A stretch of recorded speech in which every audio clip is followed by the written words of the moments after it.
Hey, y'all, we are back with another episode of the 1776 podcast.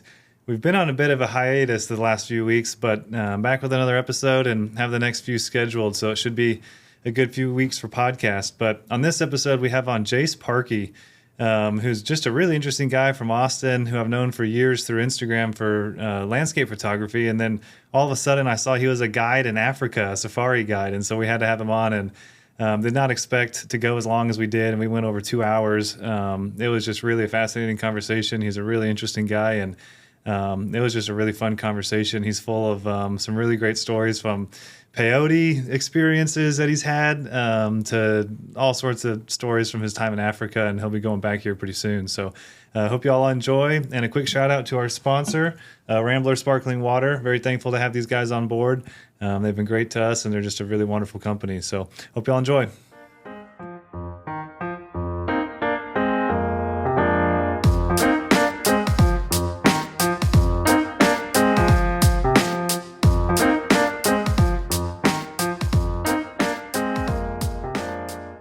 Thank you for coming on. Yeah, it's a pleasure.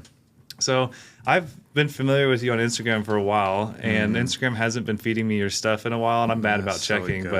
It went from me knowing you as like a Austin outdoorsman, rock climber guy, and then all of a sudden you're like an African safari guide. And so I'm just fascinated. How did that come about? You know, what are you up to these days? What's the story there? It's been a trip. I think I found you in the same sense. You know, there were only so many people at the beginning of Instagram taking pictures of Austin outdoors. Mm-hmm. And I don't want to say you like keep eyes on your competition, but you know, it's like you know that community's there whether you meet each other or not. Mm-hmm. And so yeah, it's been fun to see the same thing. Yeah, I was working in oil and gas in remediation on the environmental side, and I got a opportunity to go out to West Texas, or really southwest Texas, and hunt for the Texas tortoise. British Petroleum was running or starting to run a solar farm out there. They were bulldozing everything, and basically we were doing avian surveys. So we had a team of biologists running around out there, finding bird nest or endangered species of birds, cordoning off these areas so that they didn't get bulldozed. And they found this tortoise, and it's an endangered species in Texas, very endemic to that small area. And Texas Parks and Wildlife and the game warden of that area shut the project down. The company I was working for at the time, Tetra Tech, rebid and won, and I became a tortoise expert. Just like a tortoise or like a tortoise? They're small. They're very small. Yeah. Huh. And they're only in South Texas? Only in South Texas. Do they go down into Mexico? Or I'm sure. Yeah. So I was in a town called Roma, which is about, I want to say 30 miles from the border. So yeah, I worked as a geologist for a while. It was interesting, but not like my kick. And so this was kind of like the pinnacle of me just not wanting to be in that, and life threw me a bone. And then I spent 70 hours a week looking for tortoises out in the Texas thorn scrub. And so what was that like? I mean, you're just going around like literally looking in the scrub brush, looking for wearing snake chaps, long sleeve shirts, like a jacket over it. It's 110 outside. It's the middle of summer. And it was sick. Like, yeah. A lot of rattlesnakes? Dude, I saw a couple big ones, and they don't rattle anymore. I've heard that. I'm not sure. I think down there, the reason that I've heard is that hogs eat them. Yep. And I've also heard that horses will smash their heads in if they hear the rattle, so they stopped. Interesting. Luckily, you know, I didn't have any close calls, but I remember my first day. So basically, we were walking about 20, 25 feet in front of the bulldozer. They were clearing these transect lines. So they would square off areas, and then we would walk 10 feet across from each other in as straight as possible lines through the brush. And so you're literally walking in front of the bulldozers. Yes. Man, you got to have a good eye. Dude, talk about overstimulating. But yeah, so we get down the road path, and we're about to turn left, and the woman that I was working with, she was you could say real biologist, went off to the right because there was a little section he was going to have to clear out and come around. So she goes, yeah, let me check that. And looks under this mesquite tree, like takes a step, and probably from like me to you guys, there's a thick rattlesnake just coiled up. And that was just like, huh, okay, like this is real. And did it move at all? No, not at all. I mean, she screamed, rightfully so, but. Did the bulldozers just go straight over it, I'm sure? Nah, they stayed. We just went the other way, stayed away. We can. This is kind of a long tangent on how I ended up in Southern Africa. No, please, we want the full story. Yeah, but I think it's important because to talk about Southern Africa. That's when I was a kid. I'm told that's what I talked about. As a kid, you were talking about going to Africa. Well, maybe not going, but like elephants and, okay. and rhinos and giraffes and stuff, and so it's all that passion has always been there. But I grew up in Texas. It's on the other side of the world, and you have a tendency to look at the people around you and emulate them, and like not play it safe, but it's like I got to go make money and get a job and like go to college and do those things. So it was always everything that I did was an ends to a means. Like my computer background while I was working in the office for this oil and gas company was like an image of Botswana and a guy on safari. Like every day I was looking at this, like I'll get there someday kind of thing. And so right now I'm out working in the desert, or you can call it thorn scrub. And so I'm walking with this girl. It's probably the next day, something like that. We have these bulldozers coming behind us, and I look on the ground, and I see a small little button cactus. And in my head, I go, oh, shit. I think I know what that is. And she sees me stop and look down. I'm like, is that what I think it is? She goes, yeah, it's peyote. There's a lot of it out here. Keep going. I'm like, huh. Whoa. Because, like I grew up in Texas. I know the Comanche and the Cherokee lore and stories behind it. I'm very keen of what that cactus is and what it was used for, but I've never seen it. I don't think I'd recognize it. It's beautiful. Yeah. And so, How was it? We'll get there. And so, yeah, as the days go on, and like I'm seeing now I'm seeing this stuff everywhere. I'm curious, Nicholas, will you pull up some peyote? How do you say it? Peyote, yeah. Peyote. For people just listening, we have a laptop situation, and so if you click in, you can see. Okay. Nice. Yeah. So little buttons. They have the pink flowers, white flowers, and I think some have yellow flowers. Very cool. And I'm talking like you can kind of see the one picture on the right side with the clusters. So a lot of them would be like that. Okay. And dude, something in me was just like, I can't let this like go to waste almost. Like it's here. I must eat it all. and like how can like am I ever going to get this opportunity again? And so I started cutting it off at the head and keeping it in my hotel room and just said, screw it, I'll figure it out. For reference, peyote is listed as a Schedule I drug. And we can talk about that, the reasons that is too. Like I understand it, and in some ways I agree with it now. So the removal, the transport, and the replanting are all individual felonies. So the gravity of what I was doing did not fall short on me, but there was something deeper in me still that was like, no, I need to do this. Like it's the right thing to do. How'd your coworkers feel? Were you doing it very secretly? So, yes, initially. Some of them, it was very interesting because they could tell that I was doing it for the right reasons. And I think because of that, nobody would really do it. But there were times where I was told that, hey, there's a beautiful button over here, or there's something, you should go look behind that, like, so people, man, like, This was one of the most beautiful places I've ever been. I don't say that lightly either. I've seen some really cool places. And we're still talking South Texas. South Texas. Okay. So this was the mayor of Starr County, one of his hunting ranches, and it was sold to BP to put up these solar panels. And dude, that place should have been a scientific institute. It was stunning. I'm talking 150, 200-year-old prickly pears that are 25, 30 feet tall. I've never seen anything like that. Dense scrub. These peyote buttons are 50 to 60 years old.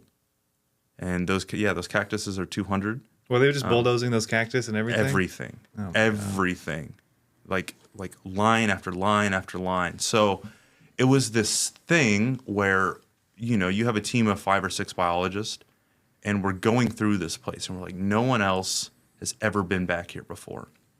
Maybe a peyotero that snuck in to like get some, decades ago. But outside of that, it's like this is remote land, and so you feel this kind of honor to be out there in it, and then simultaneously you realize that you're your BP's due diligence. So as much as you love the place, you're simultaneously the kiss of death. And I could feel that heaviness from all of us. It was exhausting. Like, the work was hard, it was hot, but it was rewarding. But simultaneously, you come back, and that stunning place that you just explored is gone forever. Like, forever. And so my personal energy shifted from finding these tortoises primarily, even though that's what I was out there, paid to be doing, to be fair, to getting out as much of this peyote as I could. And I didn't know what I was going to do with it. There was something in me that wouldn't let me eat it. I wanted to do it in the correct way. But my moral conscience was telling me, this is something that I have to do. And so 2 months went by. And that first 2 weeks, I called one of my good friends, and I asked him to come down and see this. And, again, it's kind of a hard thing to say no to. And I was just like, I don't know how to move this stuff. And he goes, I'm willing to bring it back to Austin. Let's go. At that point, you probably had quite a bit on taking it. I had a decent amount. I had actually stored it in my, I didn't know if it was going to rot or spoil. I didn't know anything. Mm-hmm. And so I was keeping it in the freezer, and he came and cleaned them all off, repackaged them, and took the risk to go through Border Patrol. And I guess because they have the checkpoints down there. Yeah. And so he calls me about 6 hours later and is like, good to go. So now at the end of every work week, I have my Yeti cooler in the back of my Jeep, and the Yeti cooler is full, full. I had a company called Ice Mule or something like that. They had sent me one of those roll-up bags as well. I'd fill that thing up. Did they know what they sent you the bag for? Well, that was years ago. So yeah, it's getting used for now. And so yeah, we started bringing them back and dehydrating them, and just working towards that. So now at least something was going in the direction. And I remember scrolling through Instagram in the most serendipitous way. I was on Explore, and I saw one of the squares was peyote. I click on it, and it was this account called Peyote Gardens, and he lives in I think he lives in the Chihuahuan Desert in Mexico. And I just messaged him. I was like, dude, look, I have all these buttons. I really don't know what the heck I'm doing. Do you have any guidance for what I should do with this stuff? And he goes, I know a guy in Texas. I think you should meet. My first thought is kind of what the hell is this guy going to do for me? Texas is giant. I don't have much room to get around. But I sent him a message. I was like, hey, Benny, I have this stuff. I'd love to chat. This is, this is where I'm from. Here's my number. I don't hear from him. I ended up getting COVID out there, so I was out for 2 weeks. When I came back, they had an intern that was working out there, and he found a species of cactus that is also an endangered species called the star cactus, and that might be worth looking up. It's stunning. And so we had to have a whole new protocol on how to move this. So it looks very similar to peyote, but it's not. It's got a very hard exterior. And it's got like these dots going around. Yes, that look like and exactly. Those look like the stars. Okay. And so it's got very shallow roots. And so whereas peyote has a long taproot, it's like a turnip. It holds a ton of water, and the star cactus don't. So star cactus are even more endemic to that area than these tortoises are.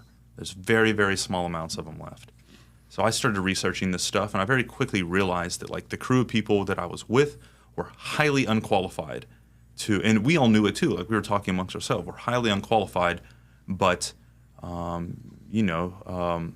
corporation has this opportunity to make BP look really good. BP was jumping on this because like, oh, we can keep a population of star cactus on our property. It would look great. It was kind of a press thing. What do you mean when you say you were unqualified? Unqualified to be identifying and saving these, or I don't. Maybe not identifying and saving. It's the middle of summer. It's hot as shit outside. I'm sure you know how replanting plants works. They need the root systems to attach. They need to settle in. When the soil gets disturbed like that, it brings moisture up into the air. So animals are going to smell that moisture and they're going to come to it. And I just was like, this is an endangered species of cactus. I'm not a botanist.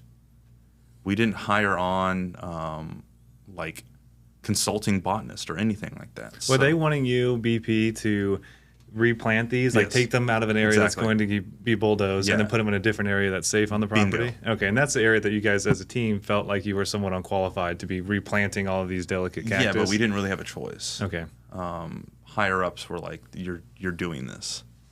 And so I messaged that Benny guy again. I was like, hey, like this is happening here.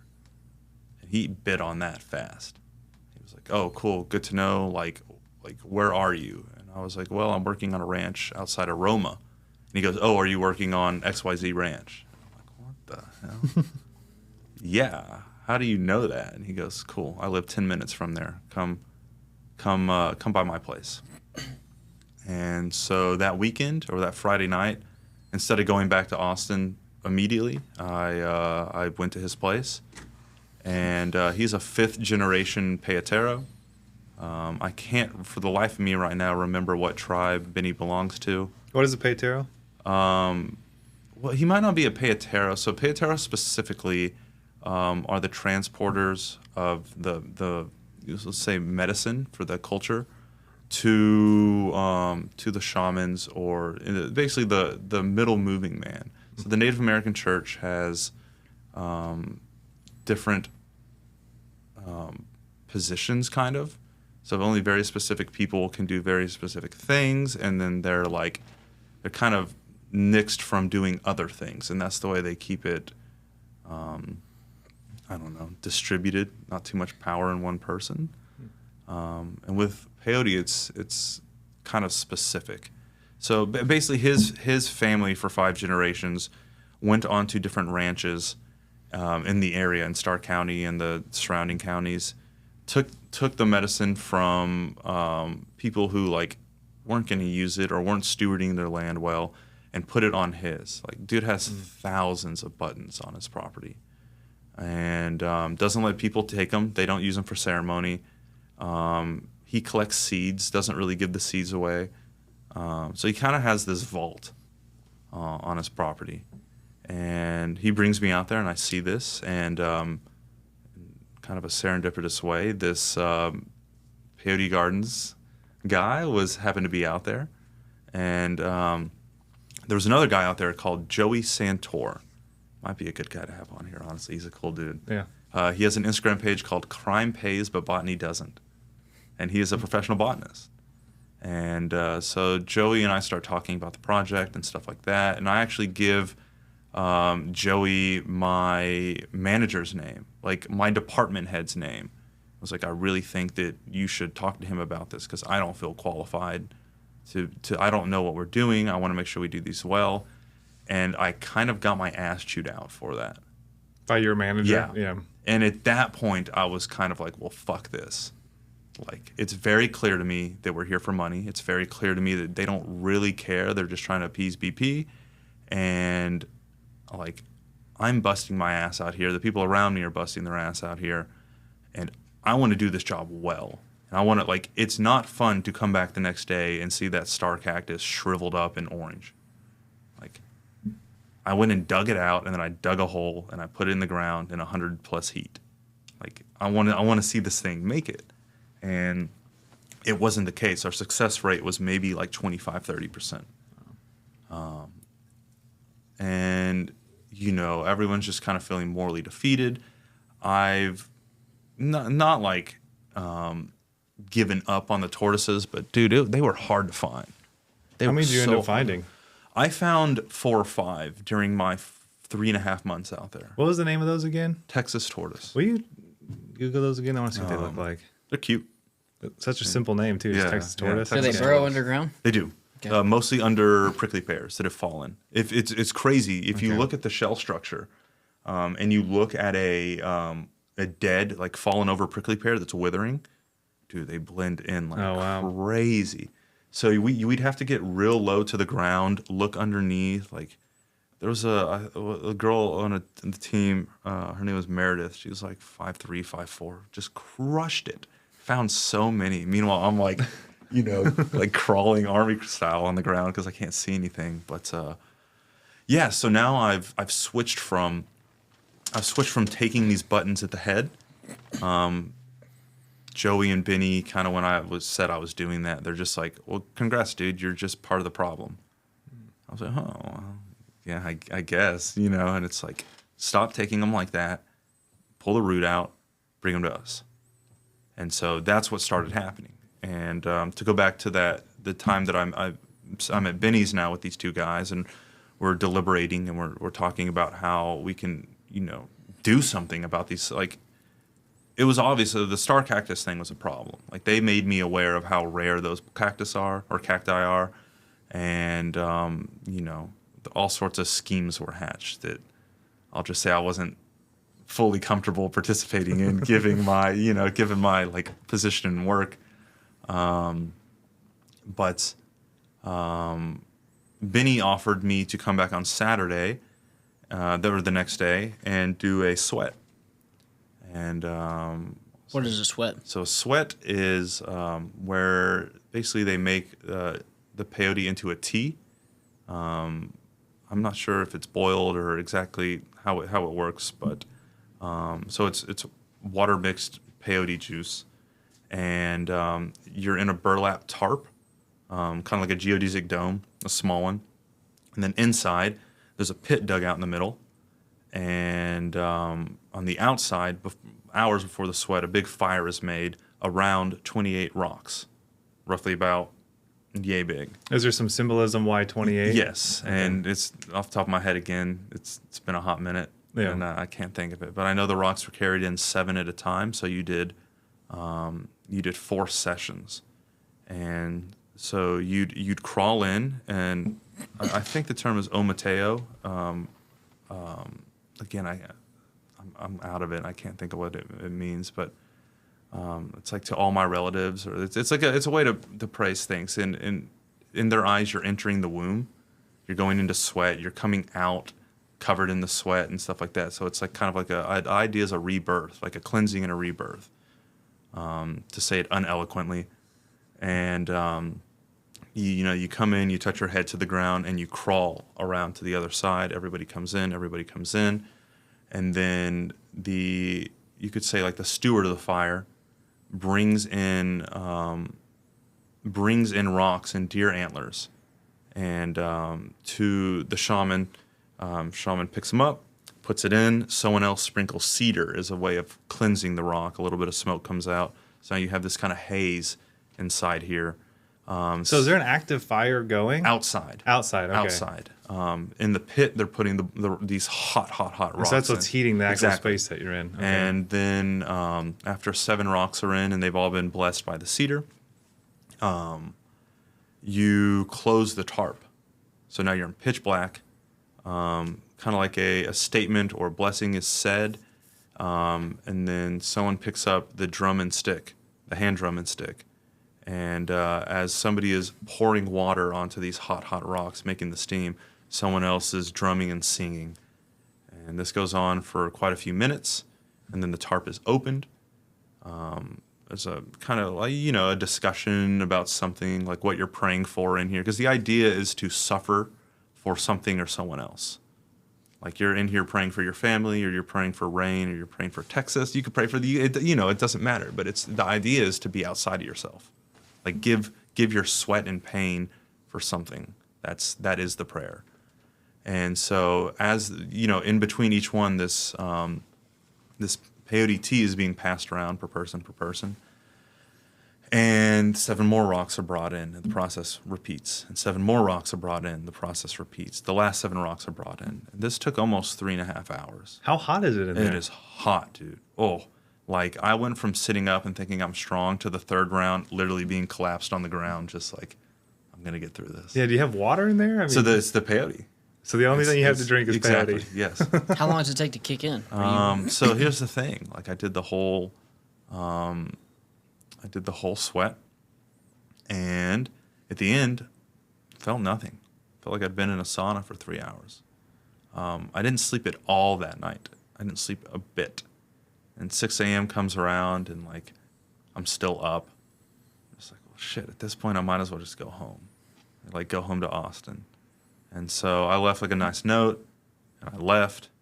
And on the way home, dude, I'm just so freaking happy. And, it's not that I'm not an upbeat or positive person, but all the music that I was listening to was like uncannily positive. My energy was great. And in my mind, I'm like, well, I can't really attribute this to the peyote yet. Maybe it's because I just sat in a sauna for 4 freaking hours. I just feel good, And around this time, the Peyote Gardens guy had reached out to me. He goes, hey, there's a nonprofit that's doing some really great work around the peyote in Arizona, and they really need help on their board of directors. Would you be willing to work with them, or would you be willing to be on the board? I was like, dude, that sounds sick. Like, this momentum's already been moving really heavily in this direction. And I was like, yeah, let's do it. So I scheduled an interview with them. I talked with 2 of the founder and another guy on the board.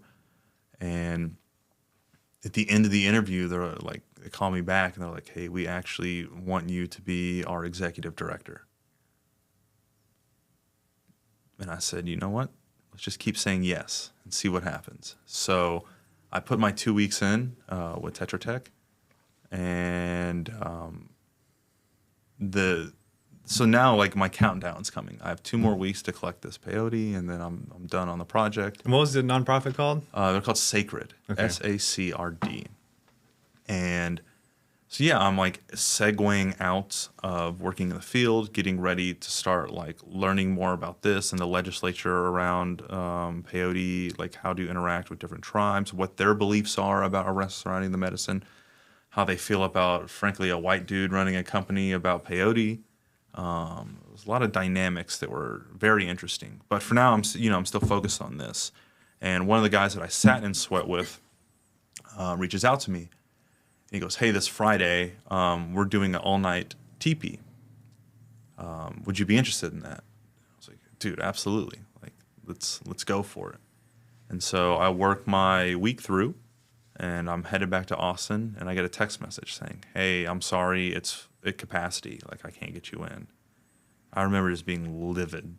Because I, kind of looking forward to this all week. I get back to my friends who's been helping me out with this. And he's just like, dude, who cares? Like, you have so much. Just eat it. And so we like dose out some, and I eat the powder and get through it. And within half an hour, that euphoric happiness that I was feeling on the drive back home to Austin hits me like a brick wall. And at this point, I was like, okay, well, it's definitely the peyote that I was feeling. It was like a thunderstorm. He was living in Pflugerville at the time. There was a thunderstorm passing. I'm just sitting on the hood of my Jeep, like watching it for like 2 hours. Again, not like it's something that I wouldn't do, but it was very easy to do it. So what does peyote do to you? I mean, is it similar to like a shrooms experience? Yes. Or? It's similar visually. Yeah, you have like very minor hallucinogenic properties, and then it's also like I think what people would attribute to MDMA or MDA, the very like tingly skin. Everyone's happy. Everyone's feeling love. The peyote means heart glimmer, like that's the Spanish or native name, and I definitely could feel this. Like, dude, I'm watching my friend play guitar. I'm just looking at him and I'm like, dude, I love you. Again, it's like not like I don't, but it's not that easy to just be in that space. And so, again, I'm like mentally, there's definitely something to this. Like I could see how this helps people. And go back to work this last week of work, and on Wednesday he texts me again. He goes, "Hey, look, he's doing a second one this weekend. Like I promise that there'll be space for you." I take it a TP is like you go into a TP and do a bunch of peyote. Mm-hmm. Okay. And so I get there that Friday, and I show up with a ton of buttons, and I'm handing them out to people, and they're frankly like, "Who is this gringo?" Showing up with all the yeah. And so I just start talking to people, meeting. Like in some ways my reputation preceded me. It was just outside of Austin, so I had met one of the guys that was there before, but we didn't really know each other. Another dude had already knew who I was via like taking nature photography in Austin, and then most of the other people I didn't know, but just like was kind of explaining the story and having a chat. And we go sit in, same thing. You enter, you go around. This one's not as, it's a big teepee, so it's a lot more space. Beautiful fire in the middle with an altar. And then the ceremony was ran by a medicine man named Qualtley. I think Qualtley lives in Mexico. I know he also has a place here in Texas. And he is very well known and very well respected. What's the show? Hamilton's Pharmacopoeia? Sounds familiar. Basically, this guy goes around it was like a Vice show or something like that, and just tries everything. And like Qualtley was the guy that he did it with. So this shaman was like the more renowned traveling guy, and I stumbled into it. And so, same thing. They had like the actual buttons. The actual like the peyote tea, and then they called it like chacayote or something like that. It was like a cacao peyote mix, and these would all go around the circle, like person to person to person to person, and then from Qualtley a drum and spear would be passed, and it seems in ceremony that the drummer is the drummer all night. And so he takes basically your seat, and you go take his seat as the people are going around. So if you don't have a song, you just pass the spear. But if you do have a song, everybody who has a song sings it in that circle before the medicine goes back around. And then that's pretty much the move all night. But again, in these circles, at the end of it, usually something is said, or there's like a little deeper dialogue. And a few hours in the ceremony, it turns out that, or I realize that these are sponsored almost every time. There's a reason for these teepees. And this guy had sponsored this teepee because his girlfriend was suicidal. Like this was an attempt at healing for her. And now I'm feeling this stuff. I'm coming up on it for sure. And I'm realizing the gravity of the situation that I'm in. So I'm dealing with myself. I'm dealing with this. I'm having to show up for someone I didn't realize that I was showing up for. But I'm in this community of people who are showing up for it. And like I said, its name is Heart Glimmer, and it feels like your heart is just being ripped open with white light. And it's very easy to be in that compassionate and loving space. And so, this goes on all night. And with the idea of it, again, it's work. It's a prayer. It's not like a fun psychedelic experience. It's called a sit-up. So from 6 p.m. to 6 a.m., you are either sitting crisscross or on your knees as tall back as you can, staring into the fire and praying. For 12 hours. For 12 hours. Oh, And cow. you're eating the peyote for energy. It's an upper, for sure. So it does give you energy. But it's work. Like your legs are tired, your back hurts, your neck hurts, your shoulders hurt. But again, it's the idea of like, I'm sacrificing my body and giving pain as a form of prayer. And to be honest, it was one of the most profound and beautiful things I'd ever participated in. And so basically 6 a.m. comes around. We've been doing this all night. Everyone has this white aura around them. It's like, it's wild. I mean, you have to be by 6 a.m. if you've been doing peyote all night. You're probably like really feeling the effects of it at that point. So mescaline as a substance is not very strong. Peyote has it, and then there's a cactus from, I believe, Peru called San Pedro that, again, they exhibit the same properties. Obviously, the alkaloids are a little different. They're different cactus or cacti, but relatively the same thing. But yes, like I'm up there. And the next morning, about 2 hours later, like we have a breakfast, and then there's a sweat. And I was asked to be the guy who... Wait, so you just got done from the teepee. Yes. You had breakfast, and now you're going to a sweat Now we're going to a sweat. to do more drugs. Yes. Okay. Just make sure I understand. Yes. So I was asked to be the firekeeper. So same thing. I make the fire. I steward it. I keep stoking it. I take the rocks out of the fire for the sweat. And so sweat goes on, and it all happens. And then this, the girl that it was hosted for, came up to me, and dude, I'll never forget this.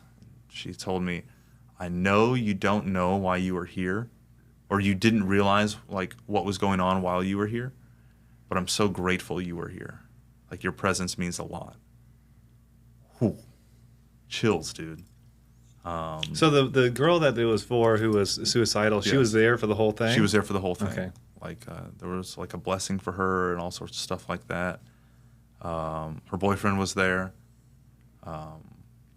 And so, seeing this and participating in this, now as I'm going, like I had just quit my job, I'm about to start running this company, and I was like, okay, this is worth fighting for. Like I've seen what it can do. I'm looking at her right now. She's glowing. And I saw them since randomly in Cosmic. Like they walked past as I was leaving. I was like, oh my goodness. And like you could just see like those eyes were shining.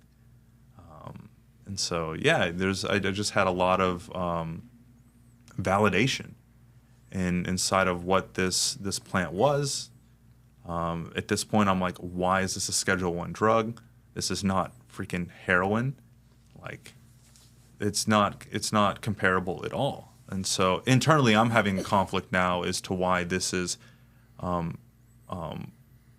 labeled as something so dangerous and bad, because that is by no means the experience that I had or have seen.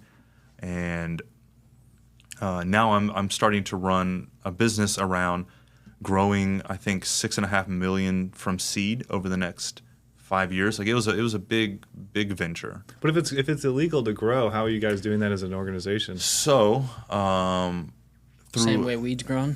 through a Native American church shelter. So the company can be basically endorsed by the church and ran as a religious organization, and the Native American church can specifically in Arizona, church can supersede state law. So the Native American tribes it's not illegal for them. No. Interesting. And that's how this works. Okay. And so in Texas, it's both a federal and state law.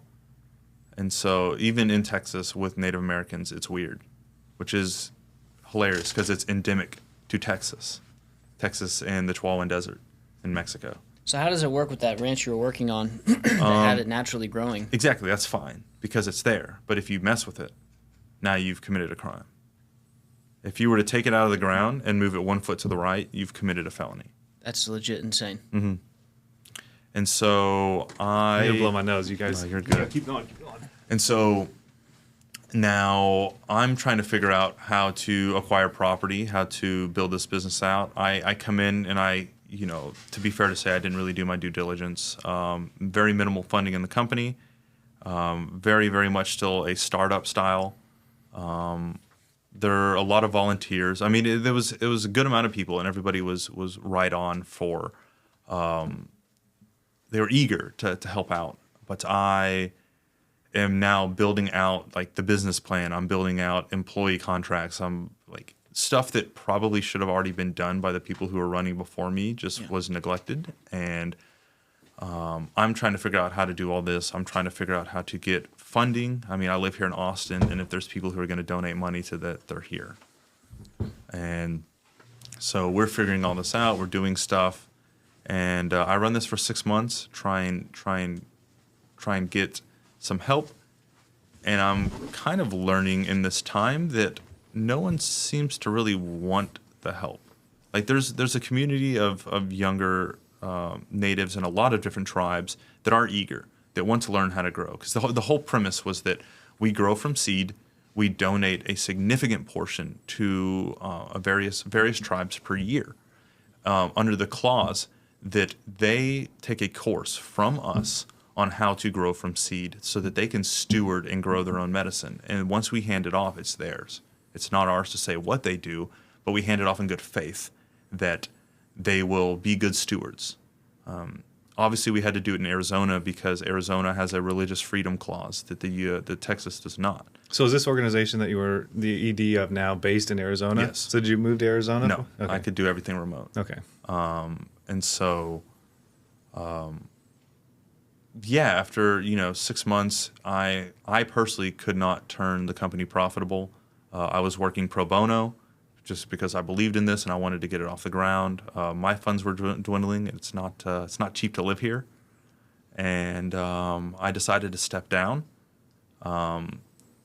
I also had gone back out, so I was working basically as a temp employee for Tetra Tech. That's kind of what I had stepped down into. And I'd gone back out there for 2 or 3 weeks. I was making really, really good money out there. As a temp employee Yeah. going back out? Well, yeah. So I was salary initially, and so any overtime I was making, I would make it, but it wasn't like time and a half. It was just overtime on top of salary. And now I'm an hourly employee, so anything over 40 hours is time and a half. I was getting paid pretty decent, and now it's like 70-hour weeks.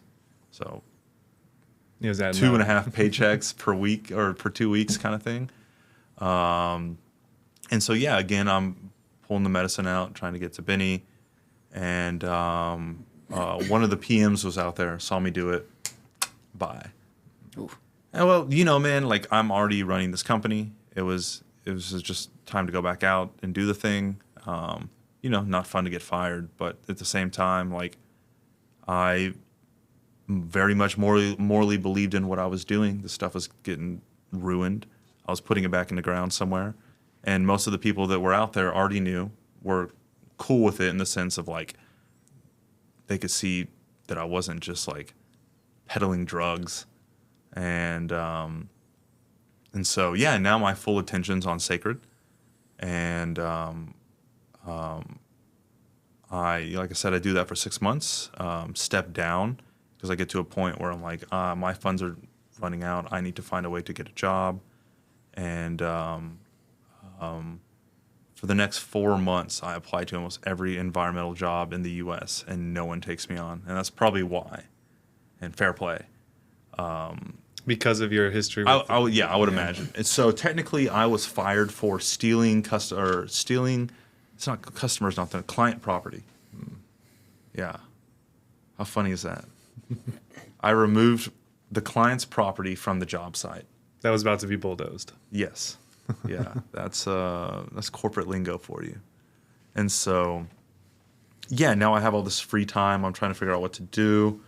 I get some work with Airbnb and Booking.com, shooting various like locations for apartment complexes that want to showcase on their website what amenities are in the area, or if a new Airbnb just got listed, I'm the guy who goes and takes the photos of the place. So I was getting by, but by no means like thriving. And my father passed away about halfway through my time running Sacred. And so around the end of this, pretty big kickout was coming. And I had tried to get to Africa a year and a half prior. It was like 20,000+ to go with the flight for the school, for all this kind of stuff, and just like couldn't make it happen. And now all of a sudden I have no job. I have no lease. I'm out of a relationship. There's literally nothing holding me back, and I have this big payout coming. And it was like, if you're gonna do this thing, this is it. So punch the ticket, buy the flight to Botswana, buy the course, and just say, screw it, we're gonna figure it out. Bought my R5, the 100 to 500, and was like, okay, I've been a photographer for a long time. I want to shoot wildlife. Like, let's go do it. Like, I believe in myself, kind of thing. And yeah, I just spent the last 3 months in Botswana and South Africa. I got my guiding license for both countries to be like the driving safari guide, and then backup for walking safari. There's still quite a bit of encounters and hours on foot that I need to qualify to be a lead guide in that department. But in so much as like driving safaris around, I can go to many countries in Africa and use that Fagasa license to take people out.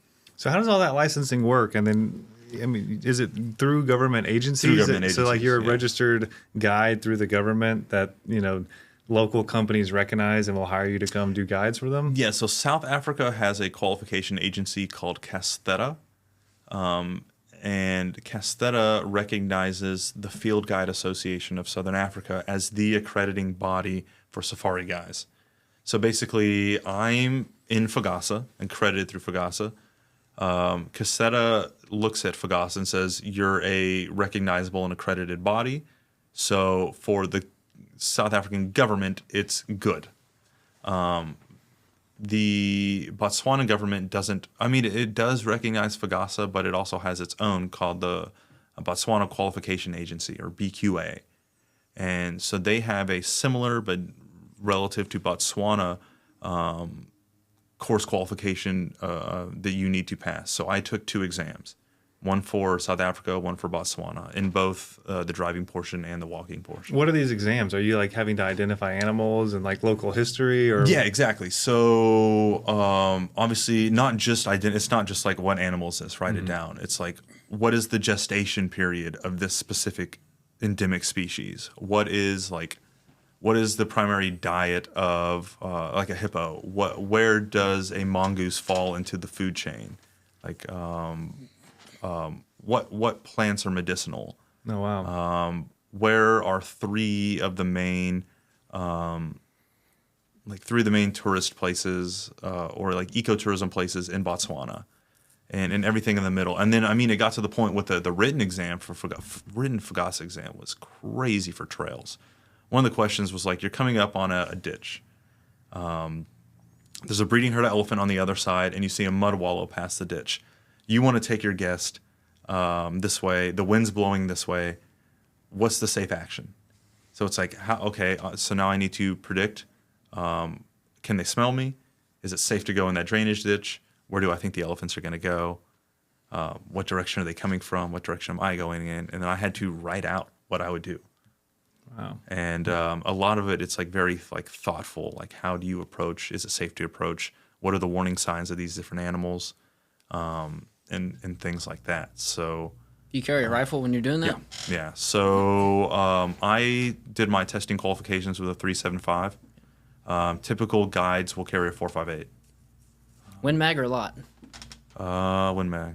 Yeah. Fun shit. 458 lot kicks. Yeah, yeah. So as part of that guide training, like rifle proficiency Yes. and knowing where to shoot the animal if you have to. So and, there was many training assessments, and like to qualify, you have to shoot well. I'm very lucky that I passed all my exams or my like rifle exams first try, or first day try. There was like one or two that I shot a little outside of target, but you get 3 tries in a day, dialed it in. Mm-hmm. Everything else was just like grouped well, shot well. Did you 375 open sight, or did you have a scope on Open it? sight. Yeah, all bolt action too. So no, it's illegal to have semi-automatic guns in Botswana. And I thought about this. I asked this question many times because South Africa's not the case, and I was like, why just not have semi? Like this whole like miss your shot and then have to rebolt and get back in, and Well, knockdown power for one. yeah. Well, I think it's ethos. The idea is act like you don't carry a gun, but always carry a gun. So the idea that you have a semi-automatic rifle that you can just unload with, you're going to be a little bit more. You can be a little bit more boisterous in what you try and do, whereas if you know you got to drop to a knee, fire a shot, rebolt, aim, fire a shot, you're not going to be as confident in just brazing into the brush as you would, you're carrying something a little quicker. So when they explain that, I get it. But we did 2 walks a day for the second month, like go out there all the time, and I loved it. And I very quickly realized like this is what I'm here for. Did you ever have to use your rifle? Never, and I don't think anyone out there ever has. Did you ever fire? Did they train y'all to fire warning shots? Warning shots are weird. There's warning shots for some species, but from what I've, for the most part, what I've come to learn is that warning shots are kind of against. Say you fire off a pop shot behind, like off to the left. Elephant hears that, it freaks out and charges. That happened to me in South Africa. Really? Yep. We shot an impala and Yeah. a bunch of elephants came Yeah, screaming they in. don't like it. Nope. And so, I saw the gun get pulled one time. We were doing some work at a water hole. It's very dry out there, so they had boreholes installed, and we're putting logs over it because these elephants go directly up to the tap, put their nose on it, and almost pull the hose out of the ground. Very destructive. So you say borehole, is that a well? Yeah, a well. Okay. They had 4 of them on the concession. And so we're putting these, we're using the landy to like pull these trees over and put them on top of it. And then I'm in this hole taking this like elephant poop mud and just caking it around these logs to like settle it in. And we had a few of them come up. They get pissy. And The elephants do? Yeah. Because, they want to drink. It's dry out there. And now there's humans frolicking in the water hole. But for the most part, they all just kind of walked off, or they stayed at a far distance and kind of observed us from behind a tree or something like that. And then this bull and must comes walking up. So must is a condition where typically it's more pronounced in males over 25, 35. High testosterone. They start dribbling pee. And you can see the insides of their legs are like wet. They start doing this intense secretion out of their temples, down the side of their face, and they're more times than not hyper aggressive. And is that like a seasonal thing, like elk rut? Yeah, it's a Okay. seasonal thing. And so he comes up to the water hole on the other side, and then walks his way around, and I can see my trainer caught on that a little bit quicker than we did and walked back to the truck and pulled his rifle. And this bull comes up, head high, ears out, walking forward. And JC pulls the rifle up right at him and says, "Hey, that's close enough." They have this little standoff. He talks him down. Bull walks off. And so I start seeing things like this not happen regularly, but like this dynamic between these elephants, where it's kind of a pissing contest. They're going to come up, they're going to try you, but if you're already there and you hold your ground, they're going to let you stay. And so that developed for me into something where I like would kind of be working on that and try that. And so to, getting these kind of experience and things like that, it just solidified like this is what I want to do with the rest of my life. Like I grew up on a ranch in Texas. I grew up, or I'm not in Fredericksburg. Family would kick me out of the house after breakfast and be like, come back for lunch. And when I come back for lunch, she's like, I don't want to see you till sunset. I mean, fair enough. Kids are annoying. But it's like I was up in the pasture like mimicking bird calls with a whistle, or like chasing deer around or fishing in the river, very much outside all the time. And so when I found myself there, it was just like I'm 7 years old again. And all the bird calls meant something, and all the animal barks meant something. And the faster you picked up on that, the more opportunity you had to, say, find a leopard or find a lion or have these novel experiences, because you're understanding why this red-billed spurfowl is alarming in a tree over there, or these vervet monkeys are chittering off, or a kudu barks. It's like, oh, there's a predator nearby. Let's get in the car and go find it. Whereas if you didn't know those calls, that experience or that opportunity eludes you. So I found that at the end of those 2 months, my sensory capabilities were off the charts. My hearing was insane. My vision was insane. And just my perception of the things around me was so attuned and tight that, I don't know. Like I already feel myself losing that. And I very much want to be that person. So, it feels really like, I guess to answer that initial question is that it just like, it feels natural. Like this is just right. So you went over there, you were there for 2 months, Mm-hmm. and now you're back, and then your plan is to go back again for how long? So Botswana specifically gives U.S. citizens a 90-day per year no visa. I've used about 65 of my days this year. South Africa gives 90 days at a time. And so I flew Houston to London, London to Johannesburg, South Africa, Johannesburg to Maun, Botswana.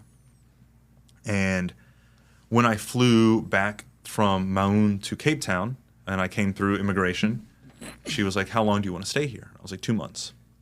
She goes, best I can do is 2 weeks. I was like, ma'am, what are we talking about here? And apparently, when I transited through South Africa, even though I didn't leave the airport, they stamped my passport as if I had entered the country. So the entire time that I'd been in Botswana, my 90-day period for South Africa had been ticking down. And so I was, kind of just being a tourist in Cape Town.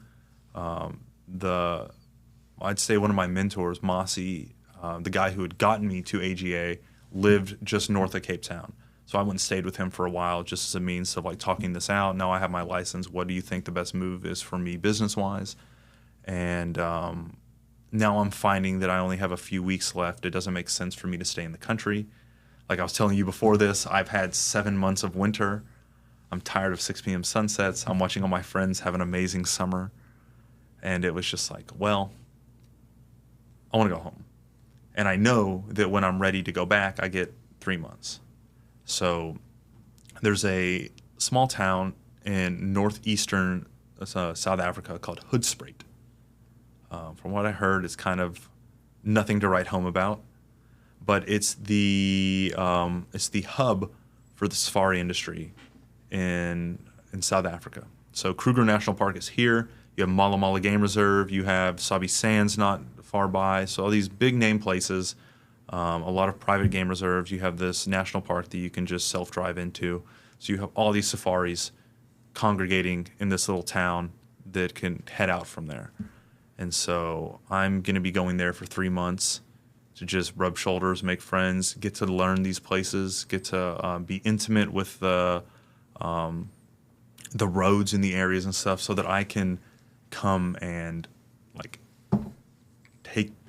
I'm not going to pretend that I can take someone somewhere that I don't know, you know. And so what's endemic to those areas isn't necessarily what's endemic to Botswana. So I have to take some time to learn the species of these areas as well, in the same way that I learned what lives there.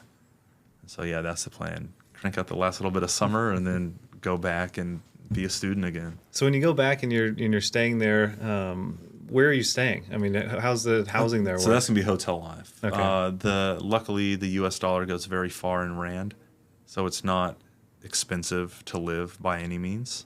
But yeah, this is definitely going to be less of a like premeditated, I know I'm doing this, I know I'm doing that, and very much just like kicking down doors like, hi, I'm Jayce, and Yeah. I'm hungry. And you're licensed at this point? I'm licensed. Okay, so yes. now you can actually pick up work if you wanted to with somebody. Yes. And what's it like going out with someone that's a local? I mean, I'm sure, you know, there's guides that have done it since they were little kids, if they're it's a locals there. blast. And so what's it like going out with a guy who's in his 70s and has been doing it for 50 years? I mean, is So- their sensory abilities just absolutely wild? Yeah, it's off the charts. So there's a group of men, or you can say people, in Botswana they call them the Bushmen. I mean, you know, here we call them Native Americans. And those guys just live that life. And I personally have not met a Bushman, but basically the stories of it are like that. They're just like unbelievable ability to track, unbelievable ability to utilize the plants around them medicinally for food, to pull animals in, to trap animals in, is a like can see a little bit of bark missing and understand blah blah blah species was just here. So I got a taste of that with one of my instructors. So I do my 2 months. I get accredited. I'm no longer a student, and yeah, one of my trainers, Savara, was doing what's called a wilderness trail. So it's a 5-day backpack with a group of people that come. So they're actually clients. They're not students, and so they set up camp. Basically, the crew for the company brings all the camping stuff to this location, but you walk out from the initial camp to your campsite for the next few days. And he was just like, well, look, you have 4 days until you fly out. Just come with me. And sure, why not? Could be fun. So we walk out the first day. You know, all these two people are just hyper excited about everything. And in some ways, I'm kind of not over it. But I've been out here for 2 months. I've seen all these birds. I've seen all these elephants. Like that luster is the honeymoon phase is gone. I'm still happy to be there, but it's gone. And we wake up the next morning, and we were going to go off behind this dense tree line into this open floodplain and just see what's there. And we come out there's a game trail about 10 feet from the end of where our campsite is. And because it's a big floodplain here, a tree line, and another floodplain that runs out. And our campsite overlooks this floodplain here. And we're about to turn right, and the Israeli guy looks down and he goes, "These are lion tracks." And my first thought is like, there's no fucking way. Because I've seen lions once in my 2 months here. There was a morning that we woke up when there's a water hole directly behind where we eat dinner, but we also have coffee there in the mornings and stuff. One of the girls popped the flashlight. There were 7 lions at the water hole behind camp. We spent the whole day following them. Never saw them again. No one had seen lions in 6 months here prior to us sighting them in that camp. And so in my head, I'm like, yeah, there's no chance. But, you know, we walk up and we look, and those are lion tracks for sure. And they're going in the opposite direction. So, you know, Savara asked them, he's like, do y'all want to go do this? And, you know, of course, they're like, yes, let's track it. So we walk through this floodplain. We're following the tracks down. I'm walking in the back just because I've been training for a month to walk as a backup. And even though I'm not a backup right now, just like it's almost at a neurological level, it's very comfortable for me to be like scanning around and like observing them, letting Savara know what I see and things like that. And so we spent about 15 minutes walking through this floodplain, and it gets to a tree line, and we follow the tracks to a tree line, and it opens up into the sagebrush. Sage is tricky because it's kind of tall, it's grassy, it's very, very fragrant, and typically you don't want to go get in that because you can't really see what you're walking into. Predators like to use sage because nothing can smell like the decaying, bloody smell that they just carry. Oh, interesting. And so, yeah, you'll see them rub on it and stuff like that prior to a hunt for that reason. And so, dude, Savar just straight in. So, bet, you know. And so we're walking in, we're hardcore scoping out the ground, following these tracks. And I see this trail cut off and split. And I catch lion tracks going down both splits. I was like, hey, Savara, there's something going that way. And he goes, yeah, there's a male going this way. And we had just heard baboons barking off on the left. And again, that's kind of a sign that something's happening in the area. And so Savara's like, no, we're going to go left. And we come to the left, we go around, and you can see these male tracks are following female tracks. And then there's like fresh urine right there on the ground. So not even a joke. He picks it up, smells it, like feels it, still warm. He's like, we're on him. And Savara was with me the day that he showed up to camp. Was he did the second half of my driving course, so it was the day that the lions showed up. So his first day with us was the day that the lions were there, and so we kind of have this energy together of like, dude, we could really pull this off. And it's been a long time. So I could see that switch flip in him when we found the urine. And the male tracks lead off in the opposite direction, but these two female tracks flip back and go down the path that I had seen. So we end up taking that.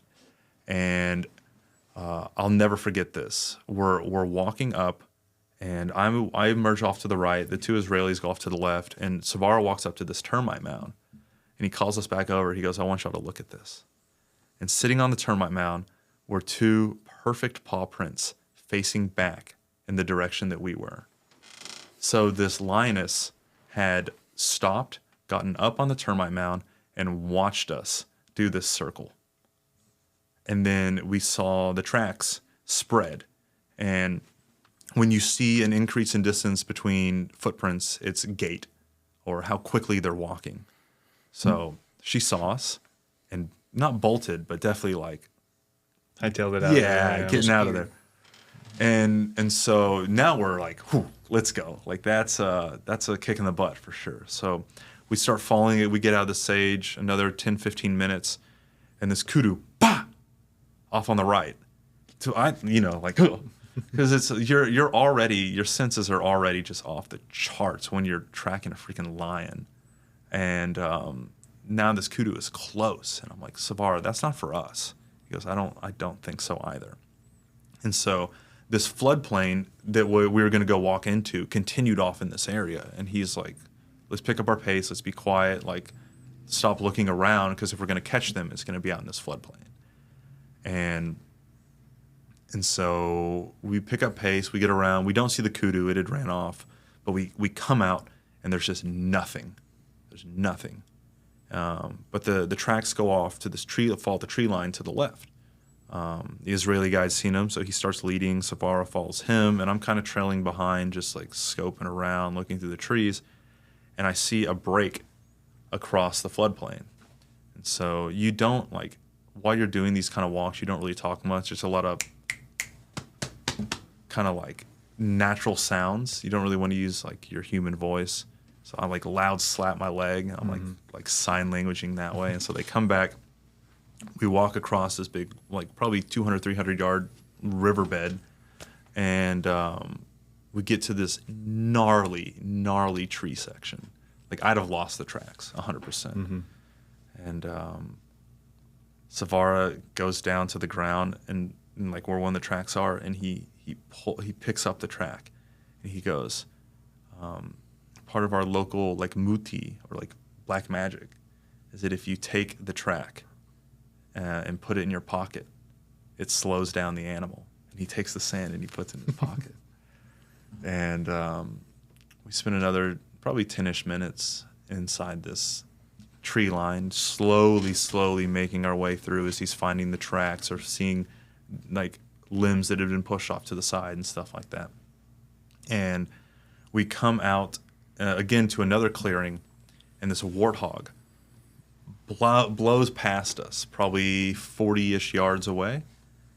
And then right behind it is this lioness just chasing this warthog down. And another one comes slow trotting behind her. And she sees us, bolts off. But the one that was chasing the warthog gave up on the chase and came back around. It was standing up on a termite mound looking at us. I did, quick little picture. And then she disappeared. And that was all of a minute maybe, and they were gone. So we spent 2 hours tracking these freaking lions to get 1 minute with them. But the experience of the track was the whole thing. And so I got to sit there and watch my instructor, who had been a guide for 30, 40 years, then ran lodges, and then decided to be a teacher. I got to see him not as his student, but as his client. And like, dude, we were like, his hand slap hurt because he was so excited to like see these lines, and like, that energy's contagious. It feels good. So it was really fun to be trained by one of the better people, and I think in the country, and just see like how they perceive everything around them. Because I wouldn't have thought to pick up the urine and feel if it's warm. I wouldn't have, probably wouldn't have thought to look at the termite mound to see the prints looking back at us. I wouldn't have formulated the idea that we should pick up because there's going to be the floodplain here and they're going to go past that. And so just all these small little tidbits that he was able to pick up that I could just watch. Like, it's a blast. Wow, that's incredible. Yeah. So over the years, I feel like growing up, I know very little about Africa, but I feel like hunting has always been this like taboo thing. But then you hear that it's actually great for conservation because the money it brings in. Yeah. And, I feel like you get a lot of different information about like the hunting culture in Africa. So someone who spent some time there kind of intimately with the people, what is your take on that? How do the locals feel about it? So it's a cultural war, I would say. So obviously in Texas specifically, Texas brings a ton of money to most of Africa. There's a lot of hunting in Botswana, South Africa, Mozambique, Zimbabwe, Tanzania, Kenya. All these big safari places have that because, like you said, no one's going to pay $75,000 to go take a picture, but they'll definitely pay that to go, shoot a big plains game or get one of those Botswana elephant hunts. And initially I was pretty against it. I'm not a big trophy hunter. Like, I'll hunt for meat. Like, I'm definitely keen to go over there and shoot a kudu. That'd be fun. But it's because like that would just be a good hunt for me, and I like a kudu tastes good, and it's a big animal, and it would last for a long time. I don't need like a big Cape buffalo because it's a big Cape buffalo. I don't need a crocodile because it's a crocodile. Cape buffalo tastes terrible. Yeah.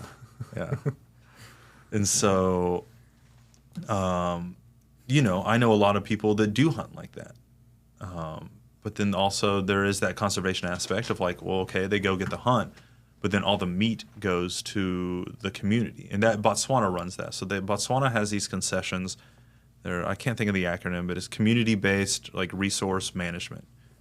And each year there's specific culls for species, like a quota.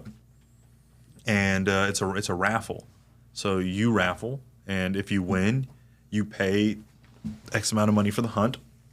You go do the hunt, and then the community that runs that concession gets all the meat. So you're paying for the experience. And that's a way for these communities to steward their own property. It's a way for them to have pride in their land. It's a way to not have cattle running all over the place. I can talk more to Botswana specifically because I was there. I don't know how well it runs in the other places, but cattle is the third largest domestic export. So their GDP runs off, second, I think, diamonds, cattle, and ecotourism. And so at a country level,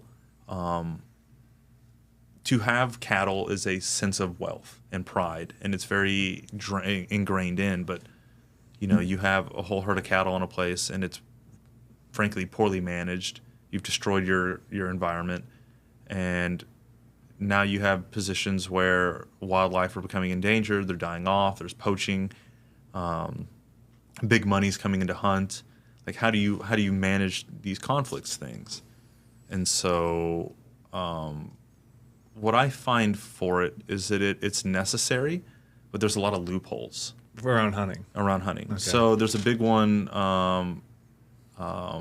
in Tanzania that just happened, and actually it was I don't want to cast blame because I'm not 100% sure, but I'm pretty positive. There's a guy here. I won't say his name, but he owns a hunting gallery in Austin.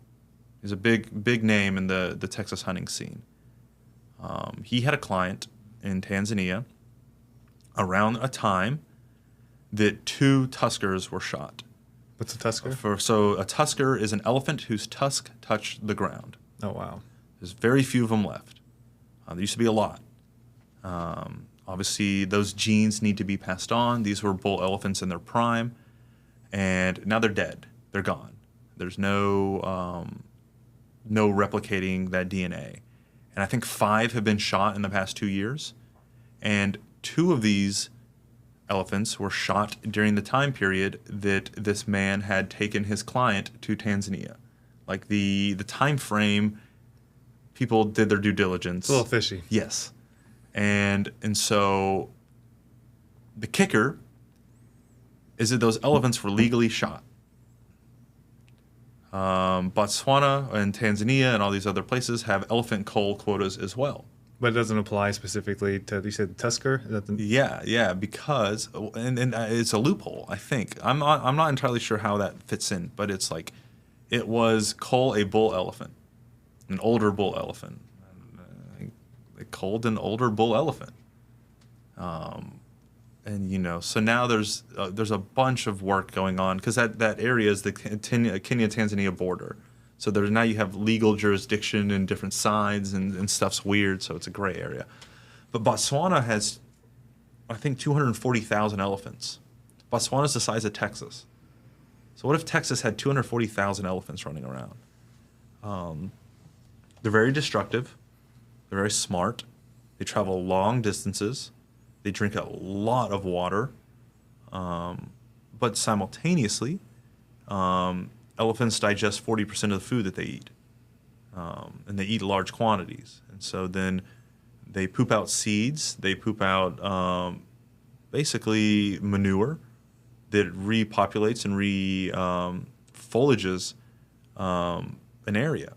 So hippos, termites, and papyrus are considered keystone species of Botswana, or specifically the Okavango Delta.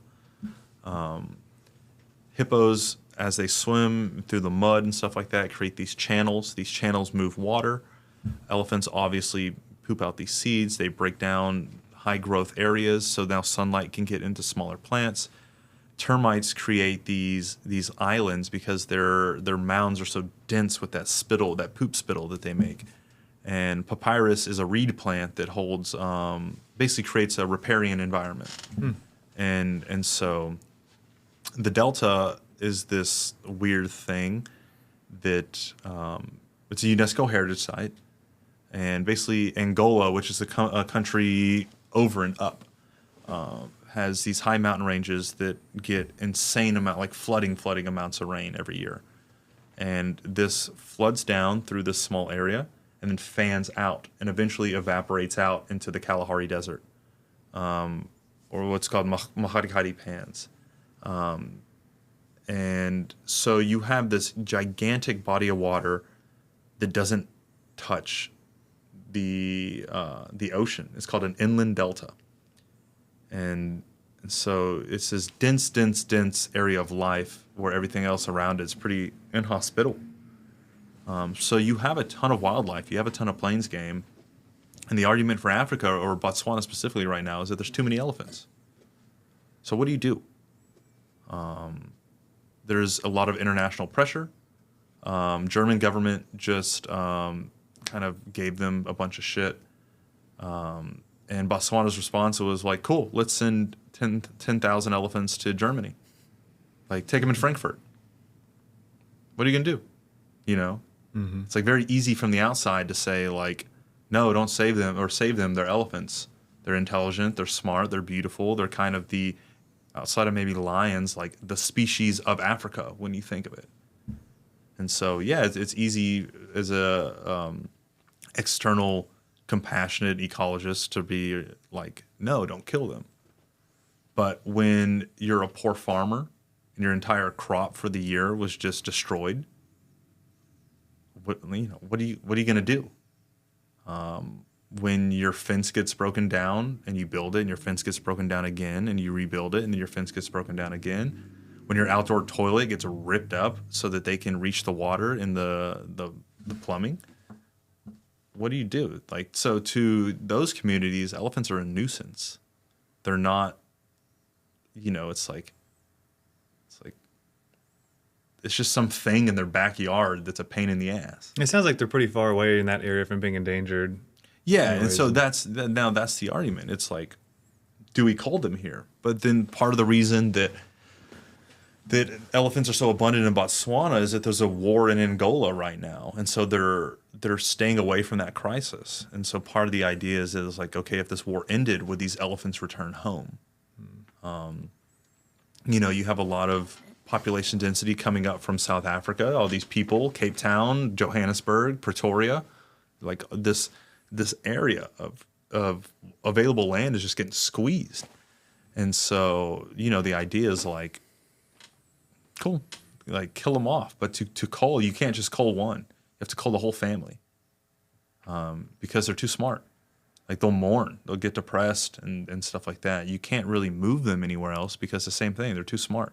They'll get homesick and they'll just die. Oh, wow. You mentioned, I think you said 5 tuskers had been killed in the past couple of years. Mm-hmm. Were those all legally hunted? Because I know poaching is a huge problem. I think some of them were poached. Poaching's a problem with a lot of things, man. I saw when I went over there, they kind of coached us into the Americans that buy hunts over there finance the anti-poaching operations. Yeah. And if it wasn't for hunters leaving America, that they'd be wiped out much quicker. I'm sure. Because the Asians are coming in and the Russians kill the hell out of the elephants for their tusks.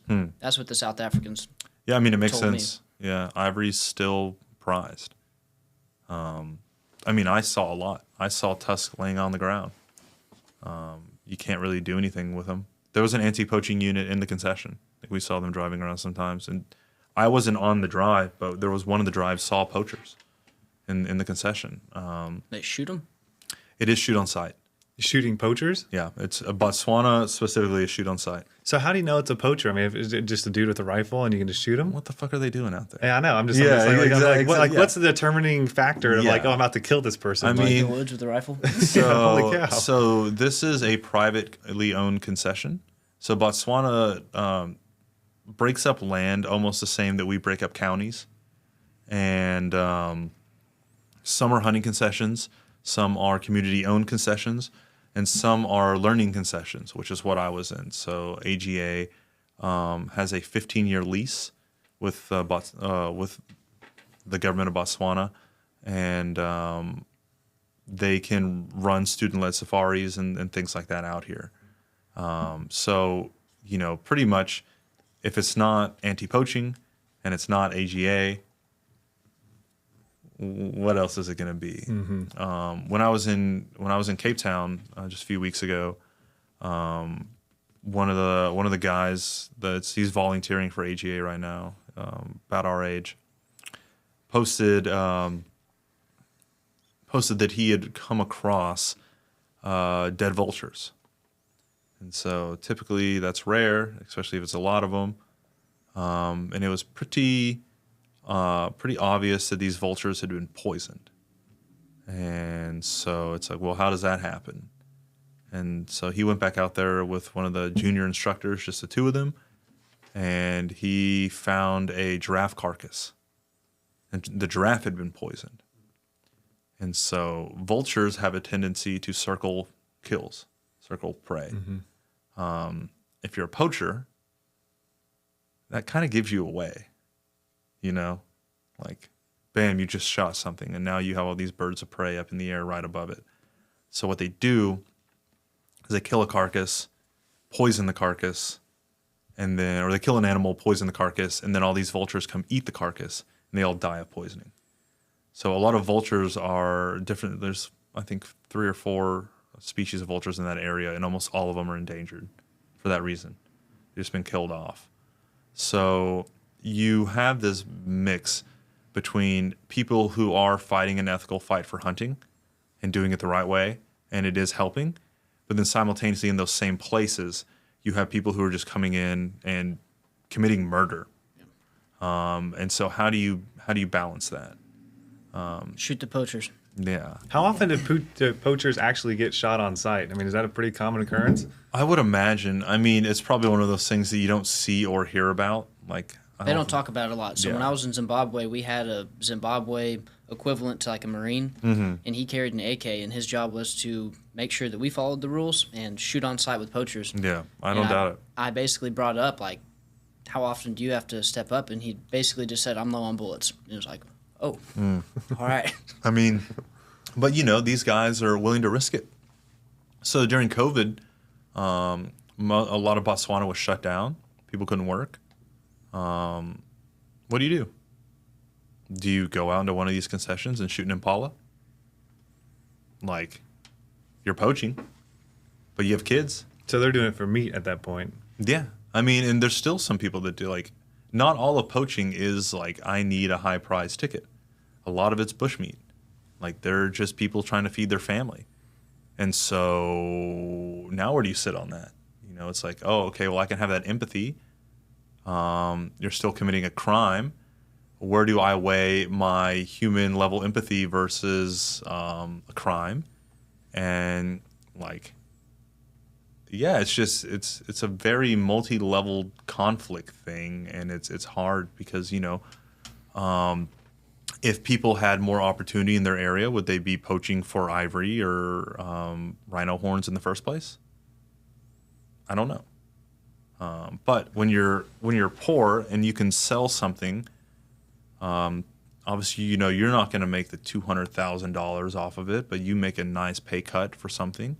If you're a police officer or an anti-poaching unit and someone offers you 80,000 USD to just shut up, are you going to do it?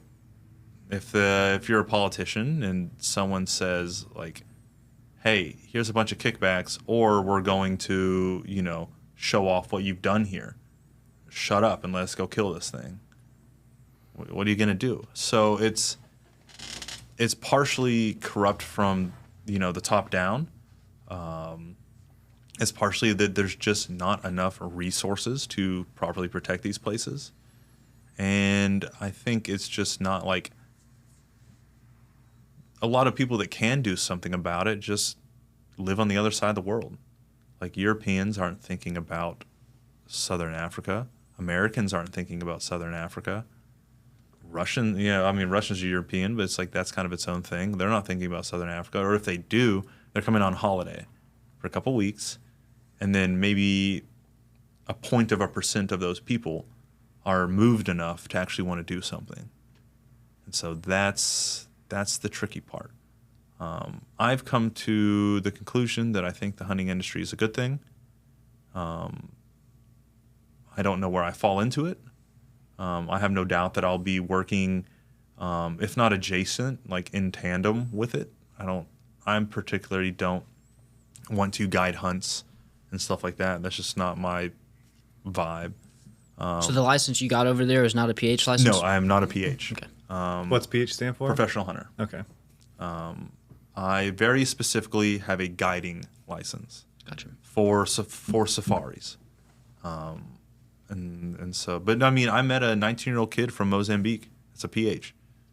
like does pretty good for himself. His dad is a like co-manager for it's called Lower Zambezi, and apparently it's a sick place. But yeah, I mean, like when you have plains game that abundant out there, you can do it and it doesn't hurt, and in some ways it helps. Like we cull here whitetail, and we've done a pretty good job of it. You have some of these freak ranches that have like massive deer, and that's just because they've learned how to genetically like cleanse over time. So there's something to be said for it. I just don't know where personally me falls into all that. Yeah. What's the food like when you're going out on safari or you're doing like a 3-day trip? I mean, what are you eating? It was pretty good. It's pretty good. He got lucky. My food was terrible. Yeah, it's good. So Mountain was about a 2-hour drive away. It wasn't far. It's just all the roads are sand. And so they had a full-on kitchen team that would go once a week into town, get supplies, and come back. So we'd have full dinners and stuff. The main food, I don't think it's just a Botswana, but that area is kind of like a cornmeal. What they call it, it's like polenta, but it's called pap. So it's just like a very bland, squishy starch.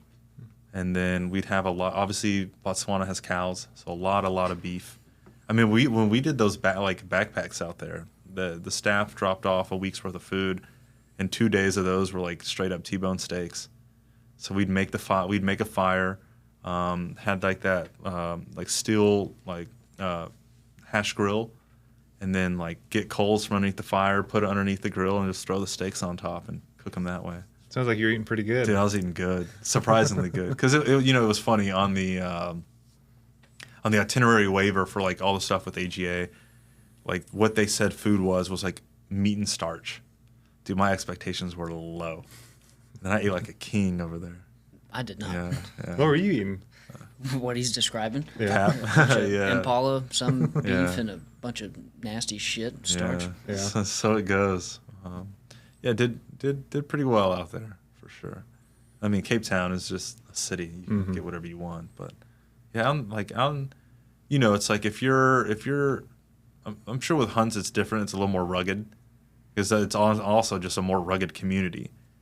But safaris, you're especially now with all these companies trying to one up each other.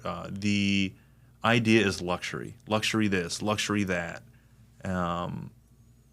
And so they want to give the best. They want to give. Savara worked at a lodge called Mambo.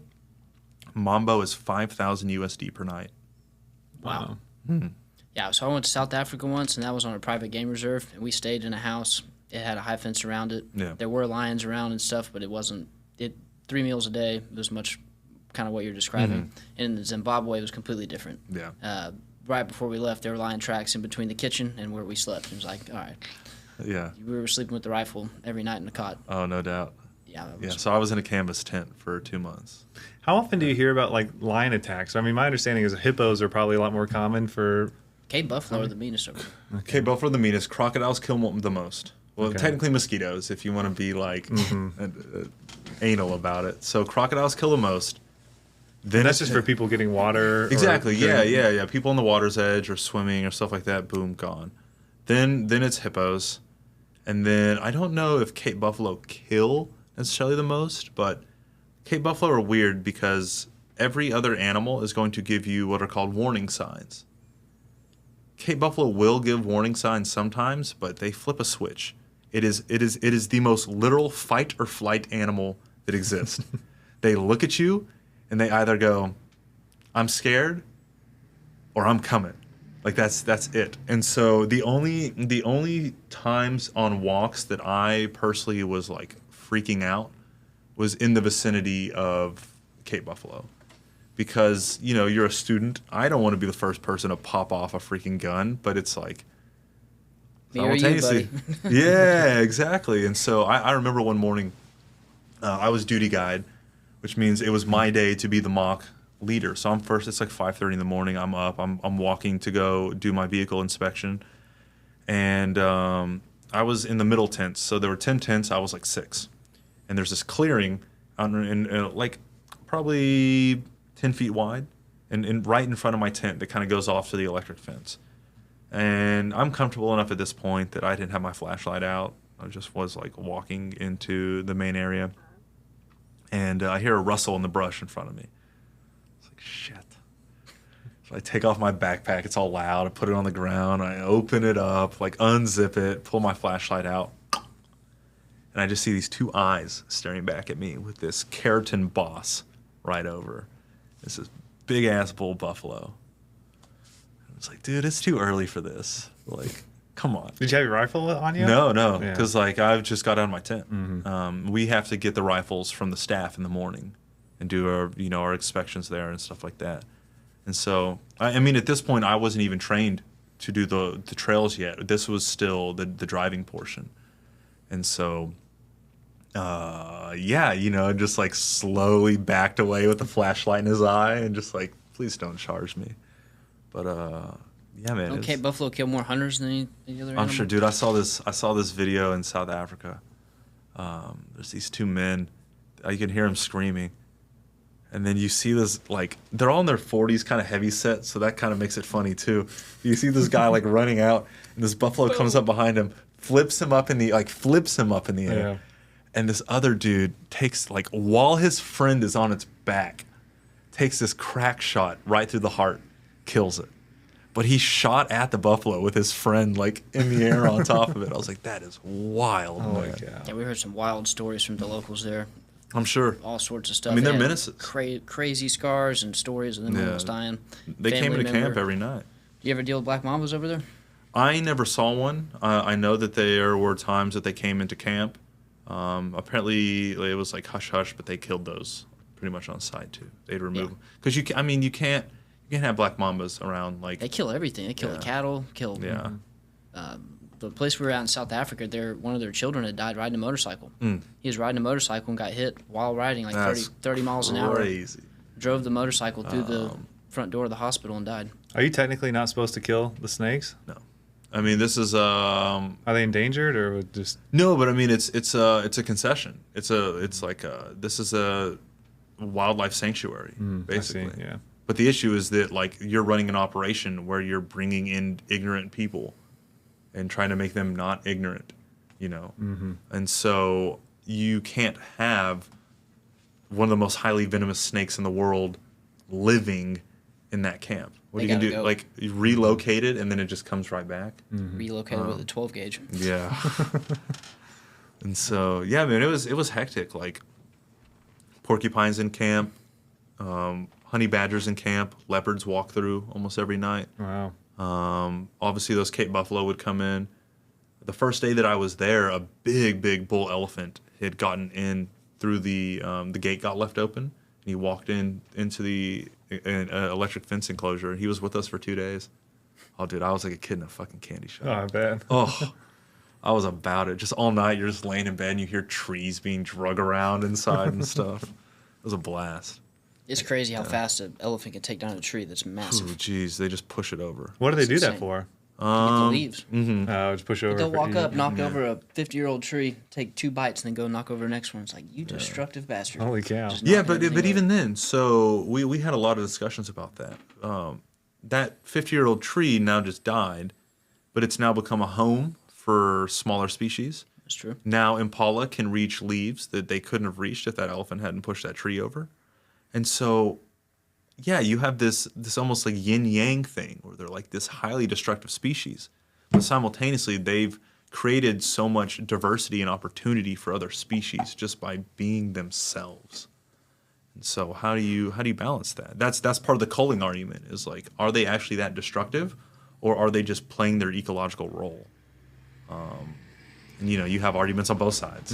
I'm sure Black Mamba serves some sort of ecological role, but I think they Yeah. can all die. Oh, dude, we came around this corner. We were looking at this tree, and in the base there was a little shed. We pulled the shed out, and this is Cape Cobra. Obviously, you could see the prints on the back of it. It's wild. I'm not a fan of snakes. Yeah, I'll put hair up on your back for sure. But no, dude, it's a special place. I think my favorite encounters were wild dogs. Those are crazy. Oh, dude. The first time wild dogs came in, I was safeties off, freaking out, and they're like, no. No, they're chill. They don't mess with us. I'm like, what are you? There's 30 of them. They just surrounded us. Yeah, there's The coolest color patterns. Though. yeah. What do you like about them? Are they fun to photograph? Or? Well, yeah, that too. But okay, imagine a pack of 28 golden retrievers. They're the best hunters. They're most successful Oh, over there. 95%. Yeah, Wow. they chase your ass down to your top. Maybe tear you 85%. apart. And so so you have a pack of 28 golden retrievers all yipping at each other and running around and playing, and then they see an impala, and they coordinate and they get around this impala, and within 15 minutes, the entire body of this animal is gone, and now they're golden retrievers again. And those are wild dogs. Those are vicious psychopaths. Those are wild dogs. So when there's not like they're not like actively hunting. They're just kind of like free loving little like they're just fun to watch. They're playing around with each other. They're always playing around. Really? I mean, they're definitely they have very very smart hierarchies. So they have a alpha female. It's a matriarchal clans, I guess would be the term, or pack. And then they have scouts. So there's 2 or 3 that hang out on the far periphery of the pack, and they're constantly scouting for prey. And then I can't remember if they call them like thumpers or something else, but it's basically this like the spearhead. They have another group that spearheads prey in one direction, typically towards the pack, and so they're doing warfare. They're like moving around these impala or smaller antelope to like make it happen, and they're pretty freaking good at it. I wasn't around for it, but there was an impala kill in the middle of camp. Just like got ripped to shreds where we eat lunch every day. Holy cow! Yeah, game on, dude. It was the craziest thing. I don't know if it was one of the scouts, but I saw 1 or 2 of them, and I got everyone's attention. Like, what in the world was that? Yeah. That was a gnarly looking wolf, and all of a sudden there's 25, 30 of them, Mm-hmm. and I've got 4 bullets in my gun. Like, oh shit, this is bad. But No, they don't mess with humans. yeah, I don't understand that. Why do they not mess with humans at all? They're too small. They're too small. I mean, it's 30 of hard. them. Yeah, but it's like it's the same reason lions don't mess with humans during the day. It's like we are the apex predator. At night, though, Africa's a different place. Yeah. But it's elephants. Like those elephants respect you because you're the apex predator. We have killed animals for hundreds of thousands of years. And even though now we're not really out there like that, it's like these animals have genetic memory. They know what a human is, and they know what a human's capable of, and they're going to respect that. And so, yeah, these wild dogs, it's just like it's not worth the fight, because even if they take down a human, you're going to kill 1 or 2 of them. You just killed their brother or their sister. Like they're going to be very, very conscious about what fights they pick. Has anyone tried to domesticate them? I'm sure. Not that I know of, but I mean, we had to get dogs somehow, so I'm sure you could do it. Their ears are so cool. Oh, Like yeah, circular Mickey tail. Mouse ears. Yeah. Yeah. There was a morning.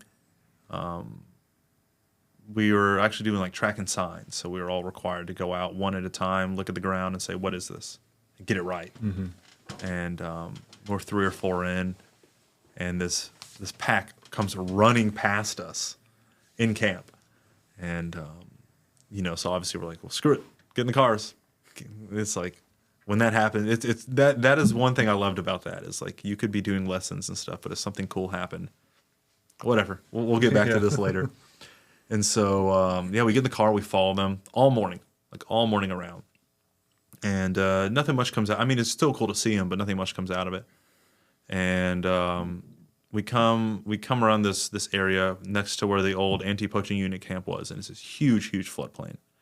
And we set up. Both cars are facing this way. We have breakfast. We're just standing around and walking. And then we hear from behind us, ding, ding, ding, ding, ding, ding, like this high-pitched like whine. It almost sounds like when like a domesticated dog is being attacked, like that kind of yip kind of sound. But it's like that's their call. And then out of nowhere, that whole pack comes running from the other direction towards us from the floodplain. And they stop about 20 yards away and just lie down. and these tall flowers are just hanging out. And you know, a few of them are coming up. They're growling at us, like kind of jumping back and forth, sussing us out. And Savara and I get behind the vehicle and lay down on the ground, just like belly down, staring up at it. I had my camera and I was taking some fun pictures. But yeah, man, like experiences like that, like they're Is that so. the best idea to lay down in front of them? Yeah, fuck it. What are they gonna do? You know? Come eat you. Yeah. Maybe not, but it makes for a good story. I'd be making myself You're 10 right. times as big. Yeah, I don't know how to like. I just feel like you know when you're in danger, and I didn't feel like I was in danger at all. Is going outside of camp at night a big no-no? Yeah. Yes. So you just don't at night. Going you just out don't of, go? going out of your tent at night is a big no-no. Interesting. So I mean, I went with a few of the guys to just walk around the perimeter. We were pretty confident there was a leopard in camp, and we tried to go find it. We all gonna And- shoot it? No. We let them coexist. When you say in camp, how would you describe what camp is in a situation like that? Okay, so behind us, there's a huge it's not a huge flood, but it's not really a floodplain. It's a riverbed. It's called the Quappa River, and it's completely dry right now. Maun sits in the bottom portion of the kind of a flaring of the delta. There's not been enough water for the past few years to make it that far down, so it's very dry. So the Quappa River's there. There's a floodplain to the other side, and dense trees here. So what they've done is electric fenced off this pretty sizable area where all our tents are over here. Like a couple of acres or bigger than that? Yeah, a couple acres for Okay. sure. You know, they got the kitchen staff and where they have their quarters, the little main area.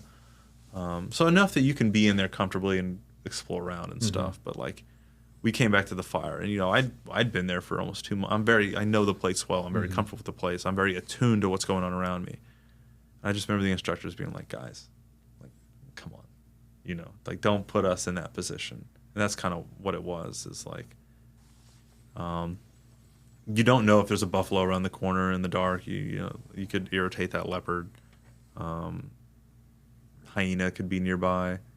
So it's kind of this just like, once the sun starts to set, stay by the fire, go to the main area, or go to your tent. And if you go to your tent, don't leave until morning's up.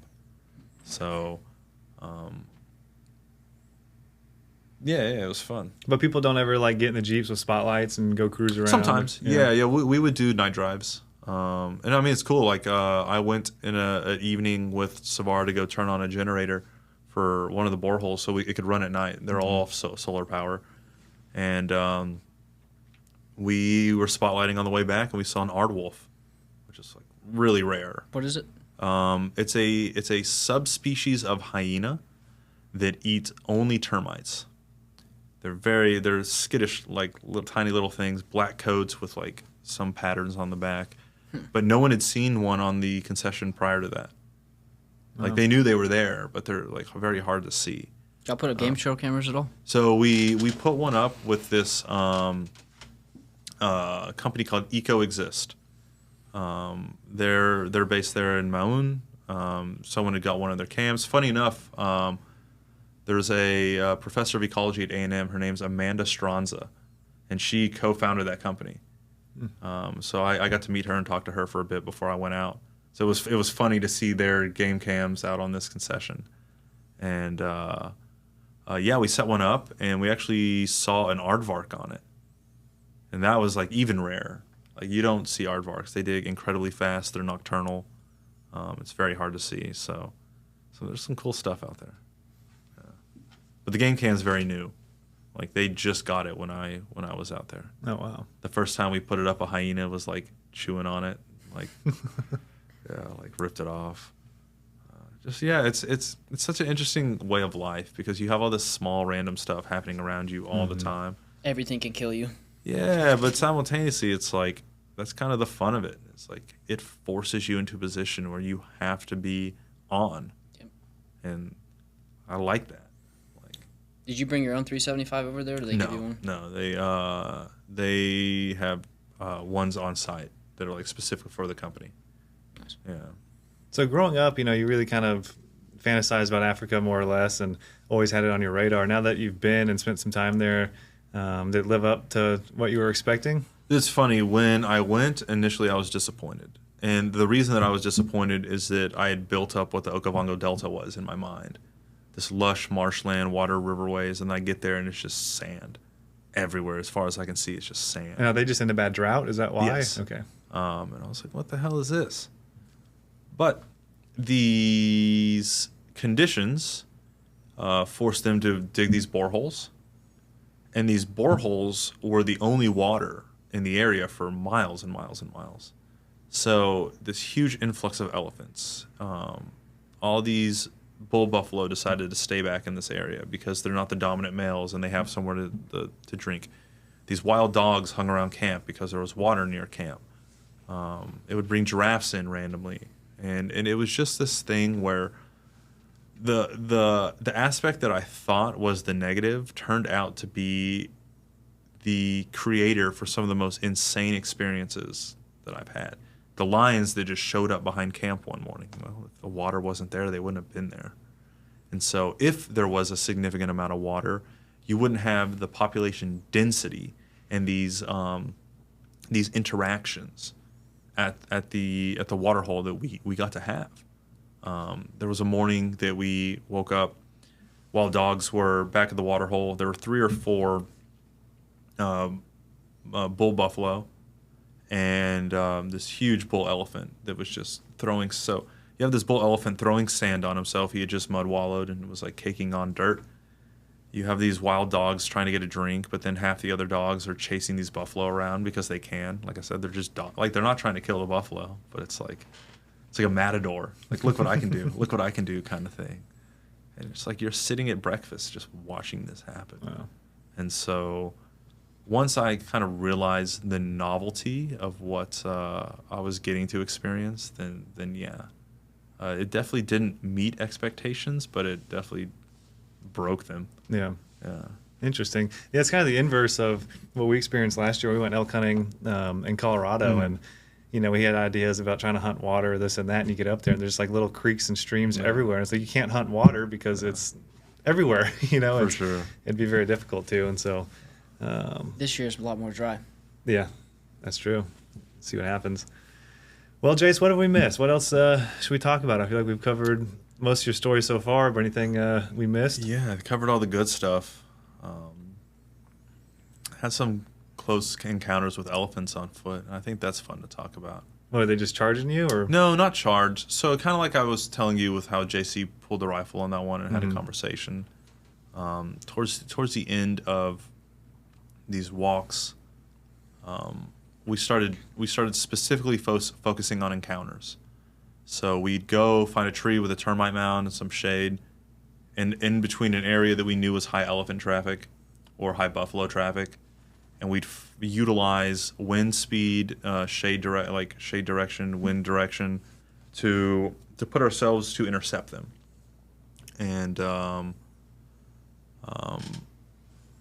remember we had back-to-back days.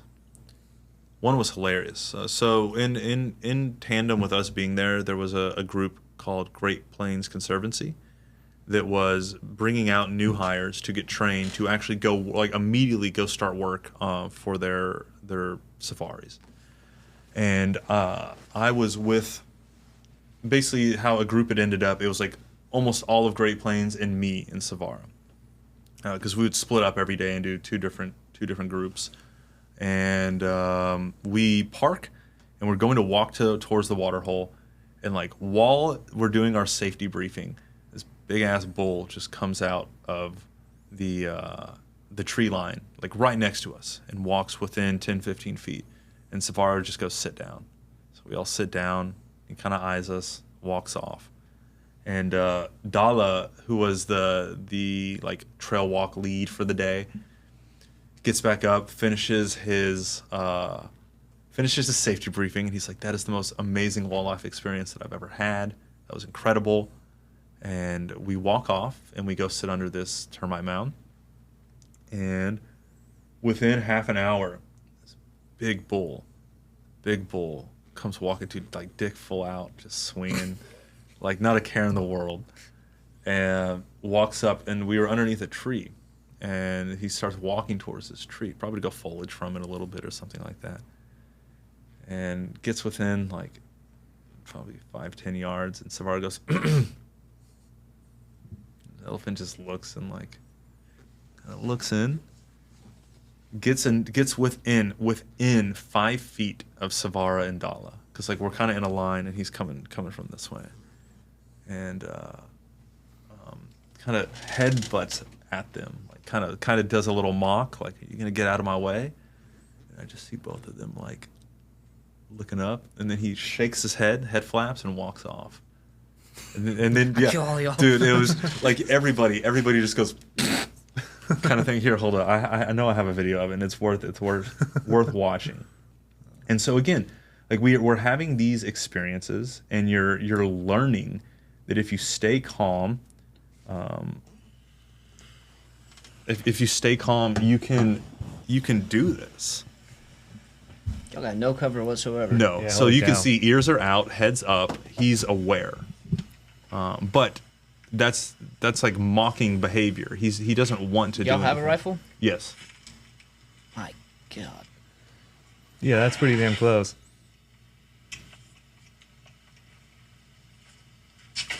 At what point are y'all gonna shoot? We weren't. And I mean, in that distance, it is very much like you've already accepted that the gun's not going up.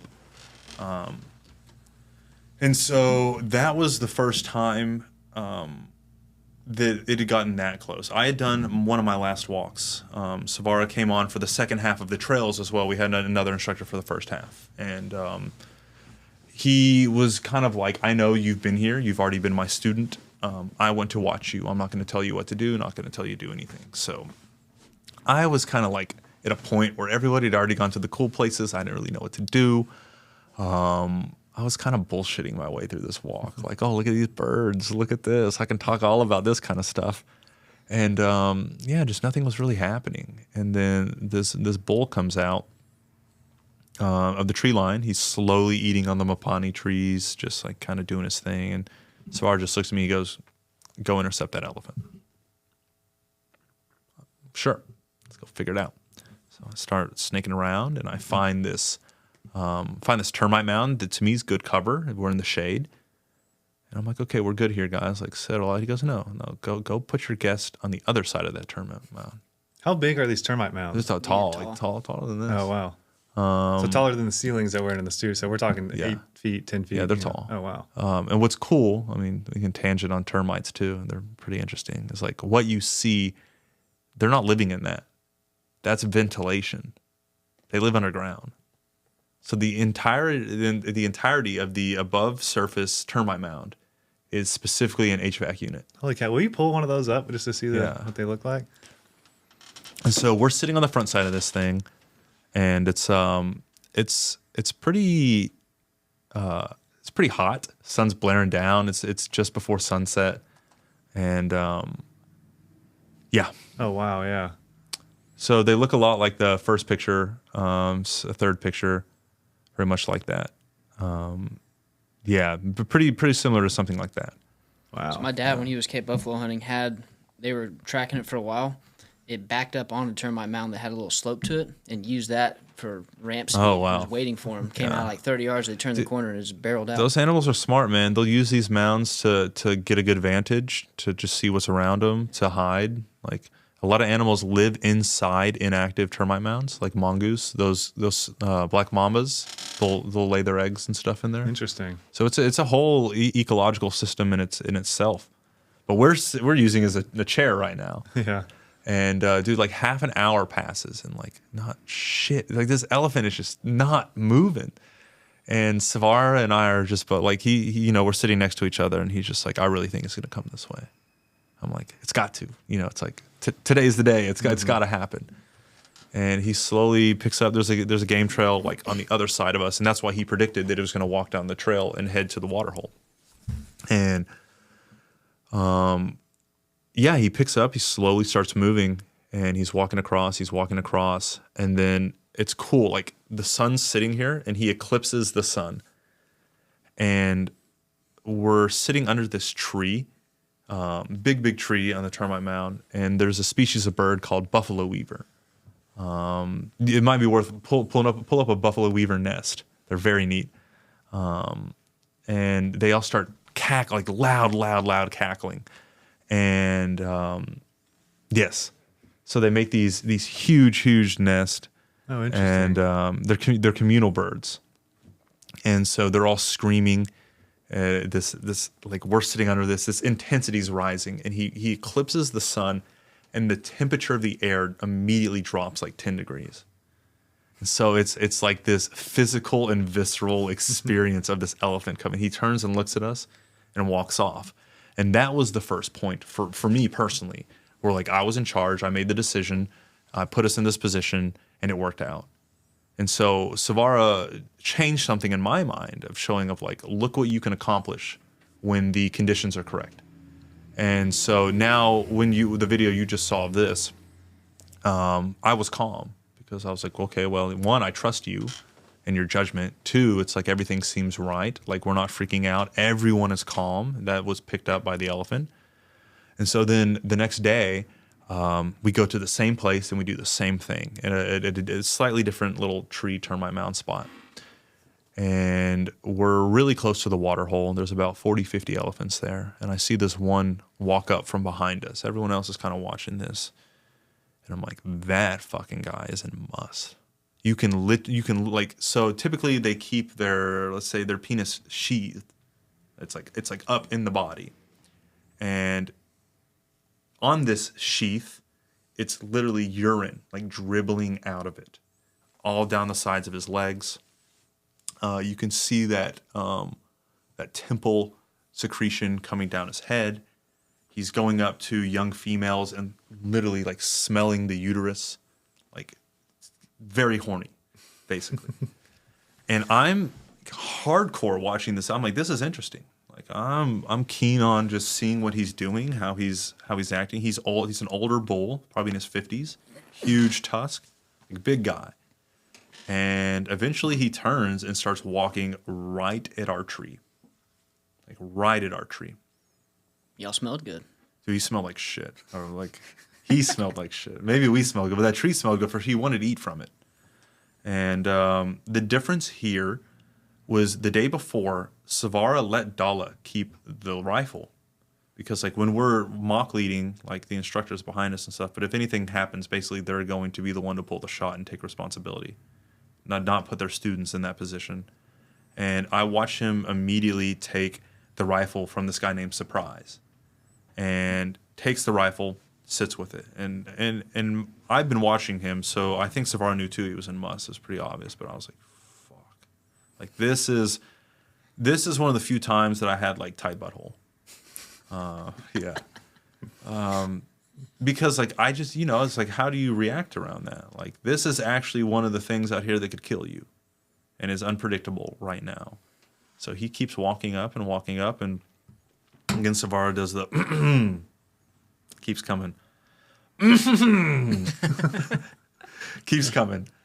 And Savara then stands up, still doesn't point the rifle at him, just has the rifle in his hand. He goes, that's enough. You're close enough.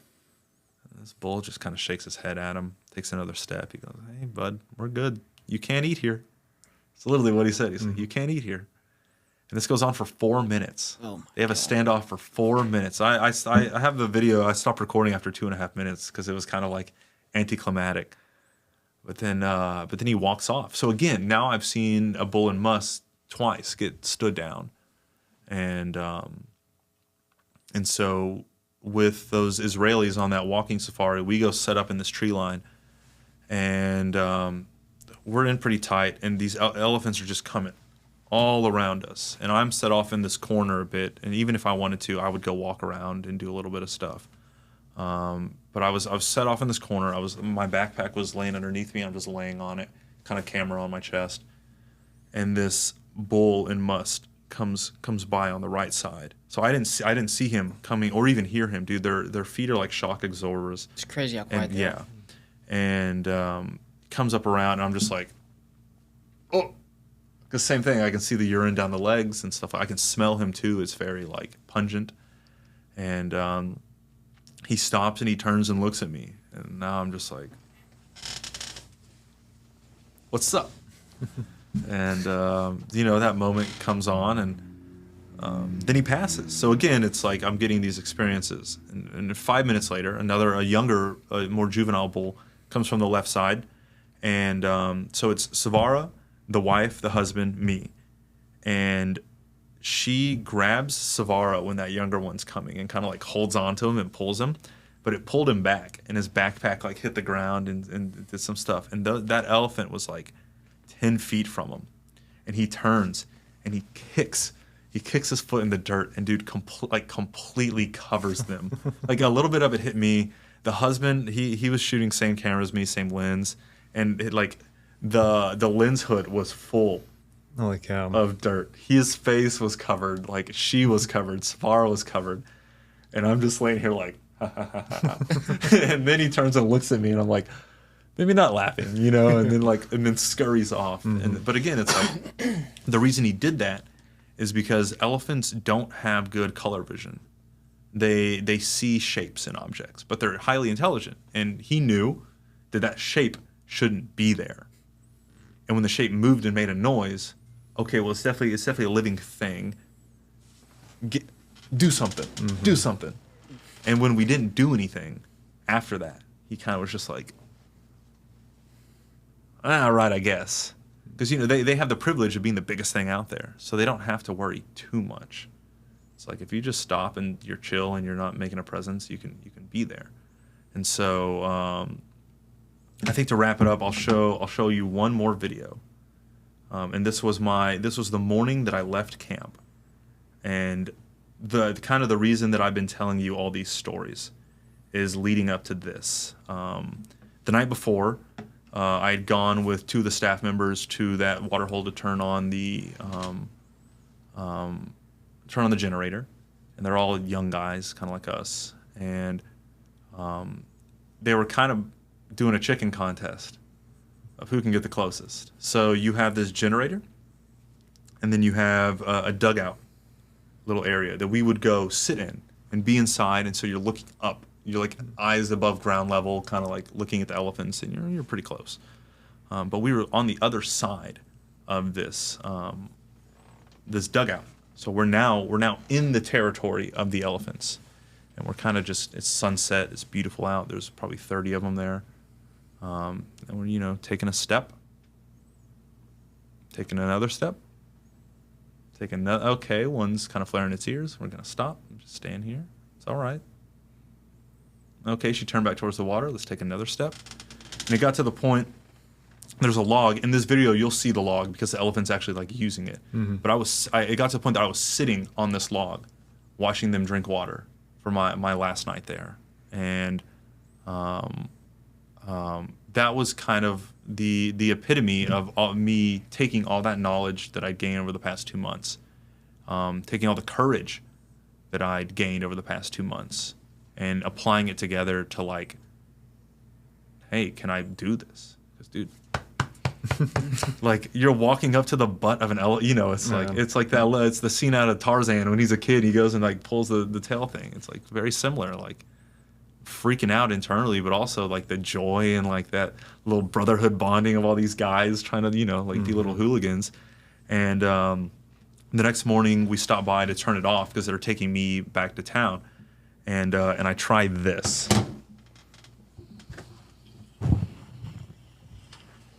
So that was like the little area you'd be sitting in. Oh, holy cow. Yeah. So yeah, that was the area we'd be sitting in. So you can see she's not happy. Mm-hmm. Yeah. And I just started dialogue with her. How are you holding that camera so still? That's enough. That's close enough. Wow. You'll have to send me these videos and I'll throw them on so people can see. But cool. I mean, you're what, 10 feet away at this point? I mean, you're right there. No. Ma'am. I'm talking to her like she's a toddler. Yeah. Like, Yeah, she's not happy about you being there. Mm-mm. It's all right. Man, her So- trunk could So like. she's smelling me right now. Yeah. That's her primary sense. I mean, that trunk's probably 5 feet from you. I mean, Yeah. she's right there. Thank you. Holy cow. Yeah, it That's just walks crazy. off. And so, I got to do that.